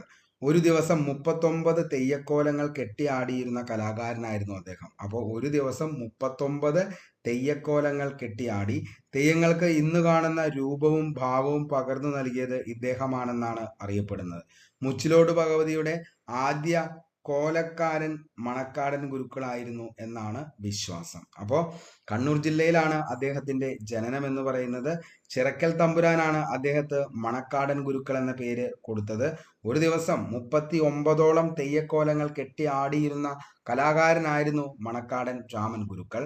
തെയ്യങ്ങൾക്ക് ഇന്ന് കാണുന്ന ഈ രൂപവും അതേപോലെ ഭാവവും പകർന്നു നൽകിയത് ഇദ്ദേഹമാണെന്നാണ് അറിയപ്പെടുന്നത്. അതേപോലെ മുച്ചിലോട് ഭഗവതിയുടെ ആദ്യ കോലക്കാരൻ മണക്കാടൻ ഗുരുക്കളായിരുന്നു എന്നാണ് വിശ്വാസം. ഇത്രയും നമുക്ക് അതിൻ്റെ അകത്ത് പഠിക്കാം. അടുത്ത ചോദ്യത്തിലേക്ക് പോവാം. ഭൈരവി കോലം ഏതു കലയുമായി ബന്ധപ്പെട്ടിരിക്കുന്നു? ഭൈരവി കോലം ഇമ്പോർട്ടൻ്റ് ആണ്. ഭൈരവി കോലം ഏത് കലയുമായി ബന്ധപ്പെട്ടിരിക്കുന്നു? ബീറ്റ് ഫോറസ്റ്റ് ഓഫീസർ 2023 ചോദിച്ച ട്വിസ്റ്റ് ചോദ്യമായിരുന്നു. ഭൈരവി കോലം ഏത് കലയുമായി ബന്ധപ്പെട്ടിരിക്കുന്നു? ബീറ്റ് ഫോറസ്റ്റ് ഓഫീസർ 2023 ചോദിച്ച ചോദ്യം ഏത് കലയുമായി ബന്ധപ്പെട്ടിരിക്കുന്നു? ഭൈരവി കോലം. കുമ്മാട്ടിക്കളി, പടയണി, മുടിയേറ്റ്, പൂരക്കളി. ഏതാണ്? പടയണിയുമായി ബന്ധപ്പെട്ടാണ് ഭൈരവി കോലം എന്ന് പറയുന്നത്. ഏതാണ് ഭൈരവി കോലം? ഏത്? ഈ പറയുന്ന പടയണിയുമായി ബന്ധപ്പെട്ടാണ് ഭൈരവി കോലം. ഏറ്റവും വലുതും ഭാരമേറിയതുമായ കോലമാണ് ഭൈരവി കോലം എന്ന് പറയുന്നത്. ഓക്കെ, അപ്പോൾ ഏറ്റവും വലുതും ഭാരമേറിയതുമായ കോലമാണ് ഭൈരവി കോലം. പടയണി ഉത്സവകാലങ്ങളിൽ അവതരിപ്പിക്കുന്ന അവസാന കോലം, അതായത് പടയണി ഉത്സവകാലങ്ങളിൽ അവതരിപ്പിക്കുന്ന അവസാനത്തെ കോലമാണ് ഭൈരവി കോലം. പാളയും മുളയും കൊണ്ടാണ് ഭൈരവി കോലത്തിന്റെ ഘടന നിർമ്മിച്ചിരിക്കുന്നത്. പാളയുണ്ട്, അതേപോലെ തന്നെ മുളയും കൊണ്ടാണ് ഈ ഭൈരവി കോലം നിർമ്മിച്ചിരിക്കുന്നത്. 101 പാള കൊണ്ടുണ്ടാക്കുന്ന ഭൈരവി കോലമാണ് തലയിലേറ്റി തുള്ളുന്ന ഏറ്റവും വലിയ കോലം എന്ന് പറയുന്നത്. അപ്പോൾ 101 പാള കൊണ്ടുണ്ടാക്കുന്ന ഭൈരവി കോലം. അപ്പൊ 101 പാള കീറി ആ പാള കൊണ്ടാണ് ഈ ഭൈരവി കോലം ഉണ്ടാക്കുന്നത്. ഇത് തലയിലേറ്റി തുള്ളുന്നതാണ് ഏറ്റവും വലിയ കോലം എന്ന് പറയുന്നത്. ഈ അത്രയ്ക്ക് ഇമ്പോർട്ടൻ്റ് ആണ്. കാരണം എന്താ ചോദിച്ചു കഴിഞ്ഞാൽ ഏറ്റവും വലുതുമാണ്. അതേപോലെ തന്നെ ഈ ഒരു സംഭവം നമ്മുടെ തലയിൽ വെക്കാന്ന് വെച്ച് കഴിഞ്ഞാൽ ഭയങ്കര ഭാരമുള്ളൊരു സംഭവമാണ്. അപ്പം ഏറ്റവും കൂടുതൽ ഭാരമേറിയ കോലവും ഏറ്റവും വലുതും ഏതാന്ന് ചോദിച്ചാൽ അത് ഏതാണ്? ഭൈരവി കോലമാണ്. എന്തുമായി ബന്ധപ്പെട്ടിരിക്കുന്നു? പടയണിയുമായി ബന്ധപ്പെട്ടാണ് ഭൈരവി കോലം. ഭദ്രകാളി, ദാരിക, പുരാവൃത്തം, ഇതിവൃത്തമായ കലാരൂപമാണ് മുടിയേറ്റം എന്ന് പറയുന്നത്. കളരിപ്പയറ്റിലെ അടവുകൾ പ്രയോഗിക്കപ്പെടുന്ന മലബാറിൽ പ്രചാരത്തിലുള്ള നൃത്തമാണ് പൂരക്കളി. അതേപോലെ തൃശ്ശൂരിൽ ഓണക്കാലത്തെ ഒരു വിനോദമായും ചിലയിടങ്ങളിൽ അനുഷ്ഠാന കലയായും പരിഗണിച്ചു വരുന്ന ഒരു നാടൻ കലാരൂപമാണ് കുമ്മാട്ടിക്കളി. അത്രയ്ക്ക് ഇമ്പോർട്ടൻ്റ് ഒന്നുമല്ല, ചുമ്മാ ജസ്റ്റ് പറഞ്ഞു എന്ന് മാത്രമേ ഉള്ളൂ. നേരെ നമുക്ക് അടുത്ത ചോദ്യത്തിലേക്ക് പോവാം. യക്ഷഗാനം എന്ന കലാരൂപത്തിന് പ്രചാരം സിദ്ധിച്ച ജില്ല ഏതാണ്? യക്ഷഗാനം ഏറ്റവും കൂടുതൽ PSCയുടെ ഒരു കാലത്ത് ഏറ്റവും കൂടുതൽ PSC ചോദിച്ചൊരു ചോദ്യമായിരുന്നു ഈ യക്ഷഗാനം എന്ന കലാരൂപത്തിന് പ്രചാരം സിദ്ധിച്ച ജില്ല ഏതാണെന്നുള്ളത്. ഓപ്ഷനിലേക്ക് പോകാതെ തന്നെ LGS CMAT 2021 ചോദിച്ച ചോദ്യമാണ്. നിങ്ങൾക്ക് മനസ്സിലായിട്ടുണ്ടാവും, നിങ്ങളുടെ ഉള്ളിലേക്ക് ഇപ്പം തന്നെ ആൻസർ വന്നിട്ടുണ്ട്. യക്ഷഗാനം എന്ന കലാരൂപത്തിന് പ്രചാരം സിദ്ധിച്ച ജില്ല കാസർഗോഡ്, തൃശ്ശൂർ, വയനാട്, കോഴിക്കോട്. ഏതാണ്? കാസർഗോഡാണ് യക്ഷഗാനം, കാസർഗോഡ്. അപ്പോൾ ബാലയാട്ടം എന്ന പേരുള്ള കലാരൂപം ഏതാന്ന് ഒരിക്കൽ PSC ചോദിച്ചു. ബയലാട്ടം, സോറി ബാലയാട്ടം അല്ല, ബയലാട്ടം. ബയലാട്ടം എന്ന പേരുള്ള കലാരൂപം ഏതാന്ന് ചോദിച്ചാൽ അതും ഇത് തന്നെയാ, യക്ഷഗാനമാണ്. ഓപ്പൺ എയർ തിയേറ്ററുകളിലാണ് യക്ഷഗാനം അവതരിപ്പിക്കുന്നത്. യക്ഷഗാനത്തിലെ പ്രധാന വാദ്യോപകരണങ്ങൾ ചോദിച്ചു കഴിഞ്ഞാൽ ചെണ്ട, മദ്ദളം, ഇലത്താളം. 3 എണ്ണമാണ് യക്ഷഗാനത്തിലെ പ്രധാന വാദ്യോപകരണങ്ങൾ. ഓർത്തു വച്ചോ, എങ്ങാനും ചോദിച്ചു കഴിഞ്ഞാൽ തെറ്റിപ്പോവരുത്. ചെണ്ട, മദ്ദളം, ഇലത്താളം. യക്ഷഗാനത്തിന്റെ പിതാവ് എന്നറിയപ്പെടുന്നത് പാർത്ഥിസുബ്ബനാണ്. യക്ഷഗാനത്തിന്റെ പിതാവ് പാർത്ഥിസുബ്ബൻ. സംഭാഷണത്തിന് പ്രാധാന്യമുള്ളതിനാൽ യക്ഷഗാനം അറിയപ്പെടുന്നത് സംസാരിക്കുന്ന കഥകളി എന്ന പേരിലാണ്. ഓക്കെ, അപ്പോൾ സംഭാഷണത്തിന് പ്രാധാന്യമുണ്ട്, അതുകൊണ്ട് തന്നെ സംസാരിക്കുന്ന കഥകളി എന്ന പേരിൽ അറിയപ്പെടുന്നത് ഏതാണെന്ന് ചോദിച്ചാൽ അതും ഏത് തന്നെയാ, ഈ പറയുന്ന യക്ഷഗാനമാണ്. ഈ ചവിട്ടുനാടകം മാർഗംകളി അത് ഈ കലാരൂപം ഏത് ജില്ലകളിലാണ് കാണപ്പെടുന്നത്? ചവിട്ടുനാടകം മാർഗംകളി തൃശ്ശൂർ, എറണാകുളം, കോട്ടയം, ആലപ്പുഴയിലാണ് ചവിട്ടുനാടകവും മാർഗംകളി. അതേപോലെ തന്നെ ഗരുഡൻ തൂക്കം കാണപ്പെടുന്നത് എറണാകുളം, കോട്ടയം, ആലപ്പുഴയിലാണ്. ഒപ്പനയാണെങ്കിൽ കണ്ണൂർ, ആലപ്പുഴ, കോഴിക്കോട്, മലപ്പുറം. അതേപോലെ തന്നെ ഗദ്ദിക കാണപ്പെടുന്നത് എവിടെയാണെന്ന് ചോദിച്ചാൽ വയനാടാണ്. പിന്നെ ആര്യന്മാല നാടകം, കണ്യാർകളി, പാലക്കാട്. കെന്ത്രോൻ പാട്ട്, കോതമൂരിയാട്ടം അത് കണ്ണൂരിലാണ്. അതേപോലെ തന്നെ തിറയാട്ടം കോഴിക്കോട്, മലപ്പുറമാണ്. കെട്ടുകാഴ്ച തിരുവനന്തപുരം. കാക്കശി നാടകം തിരുവനന്തപുരത്തെ മാത്രമാണ്. അതേപോലെ തന്നെ യക്ഷഗാനം കാസർഗോഡും. മലപ്പുലയാട്ടം ഇടുക്കി, പാലക്കാട് ജില്ലകളിൽ കാണുന്ന കലാരൂപമാണ് മലപ്പുലയാട്ടം. ജസ്റ്റ് ഒന്ന് പറഞ്ഞു എന്ന് മാത്രമേ ഉള്ളൂ. കാരണം ഇതൊക്കെ നമ്മൾ ഡിസ്ട്രിക്റ്റ് പഠിച്ചു കഴിഞ്ഞപ്പോൾ അന്ന് LDC 2024 മിഷൻ LDC 2024 എന്ന് പറയുന്ന ആ ഒരു വിഭാഗത്തിൽ നമ്മൾ പക്ക സെറ്റ് ചെയ്ത് തീർത്തു പോയേക്കണാണ് ഈ കാര്യങ്ങളൊക്കെ. അതുകൊണ്ട് തന്നെ ഇത് അവർക്കൊക്കെ വളരെ എളുപ്പമായിട്ടുണ്ടാവും ഇപ്പോൾ പറയുമ്പോൾ. അടുത്ത ചോദ്യത്തിലേക്ക് നമുക്ക് പോകാം. ഗദ്ദിക എന്ന പ്രശസ്ത ആദിവാസി കലയെ പരിപോഷിപ്പിക്കുന്നതിൽ മുഖ്യ പങ്കുവഹിച്ച വ്യക്തി ആരാണ്? ഗദ്ദിക എന്ന പ്രശസ്ത ആദിവാസി കലയെ പരിപോഷിപ്പിക്കുന്നതിൽ മുഖ്യ പങ്കുവഹിച്ച വ്യക്തി ആരാണ്? Urali, K Kumaran, PK Karuppan, PK കാളൻ. ആരാണ് ഗദ്ദിക? നമുക്കറിയാം, കാരണം ഒത്തിരി തവണ PSC ചോദിച്ചൊരു ചോദ്യം കൂടിയാണ് ഗദ്ദിക. അതായത് വയനാട്ടിലെ ഗോത്രവർഗക്കാർക്കിടയിലെ കലാരൂപമായിരുന്നു ശരിക്കും ഗദ്ദിക എന്ന് പറയുന്നത്. ഈ ഗദ്ദിക കലാരൂപം അന്ന് പ്രചാരത്തിലുണ്ടായിരുന്ന, അതായത് പ്രചാരത്തിലുള്ള ആദിവാസി വിഭാഗം എന്ന് പറയുന്നത് അടിയരാണ്. ഗദ്ദിക എന്ന കലാരൂപം പ്രചാരത്തിലാക്കിയ ആദിവാസി വിഭാഗം അടിയരാണ്. വയനാട്ടിലെ ഗോത്രവർഗക്കാർക്കിടയിലെ ഉള്ള പ്രധാനപ്പെട്ട ഒരു കലാരൂപം മാത്രമായിരുന്ന ഗദ്ദികയെ വിശ്വാസത്തിന്റെ ഭാഗമായി മാത്രം അവതരിപ്പിച്ചു പോന്നിരുന്ന ഗദ്ദിക അതിന്റെ കലാമൂല്യങ്ങളോടുകൂടി കേരളത്തിനകത്തും പുറത്തും പൊതുവേദികളിൽ അവതരിപ്പിക്കാൻ നേതൃത്വം നൽകിയ ആ വ്യക്തിയായിരുന്നു ആരെന്ന് പറയുന്നത്? PK കാളൻ എന്നറിയപ്പെടുന്ന വ്യക്തി. അപ്പോൾ ശരിക്കും വയനാട്ടിൽ മാത്രം ഒതുങ്ങി നിൽക്കേണ്ട ആ ഒരു കലയെ ഇന്ന് ഇത്രത്തോളം ജനപ്രിയമാക്കാൻ ഏറ്റവും കൂടുതൽ മുന്നിട്ടിറങ്ങിയ വ്യക്തി, അല്ലെങ്കിൽ ജനപ്രിയമാക്കിയ വ്യക്തി ആയിരുന്നു ആര്? PK കാളൻ. അപ്പോൾ ഗദ്ദിക പ്രശസ്ത ആദിവാസി കലയെ പരിപോഷിപ്പിക്കുന്നതിൽ മുഖ്യ പങ്കുവഹിച്ച വ്യക്തി ആരാന്ന് ചോദിച്ചാൽ ഒരു സംശയവും കൂടാതെ നമുക്ക് ഏതിലേക്ക് എത്താം? PK കാളൻ എന്ന് പറയുന്ന ഉത്തരത്തിലേക്ക് എത്താം. ഓക്കെ, നമുക്ക് അടുത്ത ചോദ്യത്തിലേക്ക് പോവാം. പത്മ സുബ്രഹ്മണ്യം ഏത് നൃത്തവുമായി ബന്ധപ്പെട്ടിരിക്കുന്നു? പത്മ സുബ്രഹ്മണ്യം കൂടിയാട്ടം, ഭരതനാട്യം, മോഹിനിയാട്ടം, കഥക്ക്. പത്മ സുബ്രഹ്മണ്യം നമുക്കറിയാം. പത്മ സുബ്രഹ്മണ്യം ഏത് നൃത്തവുമായി ബന്ധപ്പെട്ടതാണ്? ജൂനിയർ പ്രൊജക്ട് അസിസ്റ്റന്റ് ആണ്. 2023 ചോദിച്ച ചോദ്യമായിരുന്നു. ആ പത്മ സുബ്രഹ്മണ്യം ഏത് നൃത്തവുമായി ബന്ധപ്പെട്ടിരിക്കുന്നു എന്ന് ചോദിച്ചാൽ ഏതാണ്? ഭരതനാട്യം. സുബ്രഹ്മണ്യം ഭരതനാട്യം. അപ്പോൾ കർണാടക സംഗീതം ബാലമുരളി കൃഷ്ണ, കുച്ചിപ്പുടി ആണെങ്കിൽ വേമ്പതി സത്യനാരായണ, അതേപോലെ ശോഭ നായിഡു, ഒഡീസി ആണെങ്കിൽ പങ്കജ് ചരൺ, കേളു ചരൺ, അതേപോലെ സുജാത മഹാപാത്ര, ഇന്ദ്രാണി റഹ്മാൻ, അതേപോലെ സോണാൽ മാൻസിംഗ്. കഥകാണെങ്കിൽ ഗോപി കൃഷ്ണ, ഭാരതി ഗുപ്ത, ശംഭു മഹാരാജ്, ദമയന്തി ജോഷി. മണിപ്പൂരി ആണെങ്കിൽ ബിപിൻ സിംഗ്, മോഹിനിയാട്ടം കഥകളി ശാന്തറാവു. ജസ്റ്റ് ഒന്ന് പറഞ്ഞു എന്ന് മാത്രമേ ഉള്ളൂ. നമുക്കത് വീണ്ടും നിങ്ങൾക്ക് വേണമെങ്കിൽ നമുക്കത് നമ്മുടെ ടെലഗ്രാം ഗ്രൂപ്പിലേക്ക് അതായത് ഇന്ത്യയിലെ പ്രശസ്ത കലാകാരന്മാരും അവർ ഏതൊക്കെ വിഭാഗത്തിൽ അറിയപ്പെടുന്നതാണ് എന്നുള്ളതും നമുക്ക് എന്ത് ചെയ്യാം, നമുക്ക് ഇതിൻ്റെ അകത്തേക്ക് സെറ്റ് ചെയ്തിടാം കേട്ടോ, കുഴപ്പമൊന്നുമില്ല. അടുത്ത ചോദ്യം, ചലിക്കുന്ന കാവ്യം എന്നറിയപ്പെടുന്ന നൃത്തരൂപം ഏതാണ്? ചലിക്കുന്ന കാവ്യം എന്നറിയപ്പെടുന്ന നൃത്തരൂപം നാടോടി നൃത്തം, ഭരതനാട്യം, മോഹിനിയാട്ടം, ഒഡീസി. ചലിക്കുന്ന കാവ്യം. LGS സീമാൻ 2021 ചോദിച്ച ചോദ്യമാണ്. ചലിക്കുന്ന കാവ്യം എന്നറിയപ്പെടുന്ന നൃത്തരൂപം ഏതാണ്? നമുക്കറിയാം ഭരതനാട്യം. ഭരതനാട്യത്തെയാണ് ചലിക്കുന്ന കാവ്യം എന്നറിയപ്പെടുന്നത്, ഭരതനാട്യം. അതായത് തമിഴ്നാട്ടിലെ തഞ്ചാവൂരിൽ ഉത്ഭവിച്ച ഇന്ത്യയുടെ ദേശീയ നൃത്തരൂപമായി മാറിയ ആ നൃത്തരൂപം ഏതാന്ന് ചോദിച്ചാൽ അതിൻ്റെ ഉത്തരമാണ് ഭരതനാട്യം. അപ്പോൾ തമിഴ്നാട്ടിലെ തഞ്ചാവൂരിലാണ് ഏതിൻ്റെ ഉത്ഭവം? ഭരതനാട്യത്തിൻ്റെ ഉത്ഭവം എന്ന് പറയുന്നത്. ചലിക്കുന്ന കാവ്യം, ദാസിയാട്ടം, സതിർ, ചിന്നമേളം എന്നിങ്ങനെ അറിയപ്പെടുന്ന നൃത്തരൂപം. അപ്പോൾ ഒന്നുകൂടി പറയാം, ചലിക്കുന്ന കാവ്യം, ദാസിയാട്ടം, സതിർ, ചിന്നമേളം എന്നിങ്ങനെ അറിയപ്പെടുന്ന നൃത്തരൂപമാണ് ഏതെന്ന് പറയുന്നത്? ഭരതനാട്യം. സതിർ എന്ന പേര് മാറ്റി ഭരതനാട്യം എന്നാക്കി മാറ്റിയത് ആരാന്ന് ചോദിച്ചാൽ രുക്മിണി ദേവി അരുണ്ടേലാണ്. അപ്പോൾ രുക്മിണി ദേവി അരുണ്ടേലാണ് സതിർ എന്ന് പറയുന്ന ഭരതനാട്യത്തിന്റെ പേര് എന്താണ്, സതിർ എന്ന് പറയുന്നതിനെ മാറ്റി ഭരതനാട്യം എന്ന ലെവലിലേക്ക് കൊണ്ടുവന്നത്. ഭരതനാട്യത്തിന്റെ അടിസ്ഥാന ഗ്രന്ഥമാണ് അഭിനയ ദർപ്പൺ. അപ്പോൾ ഈ അഭിനയ ദർപ്പണം ആരാണ് അഭിനയ ദർപ്പണത്തിന്റെ ഗ്രന്ഥം രചിച്ചതെന്ന് ചോദിച്ചാൽ അത് നന്ദികേശനാണ് അഭിനയ ദർപ്പണം.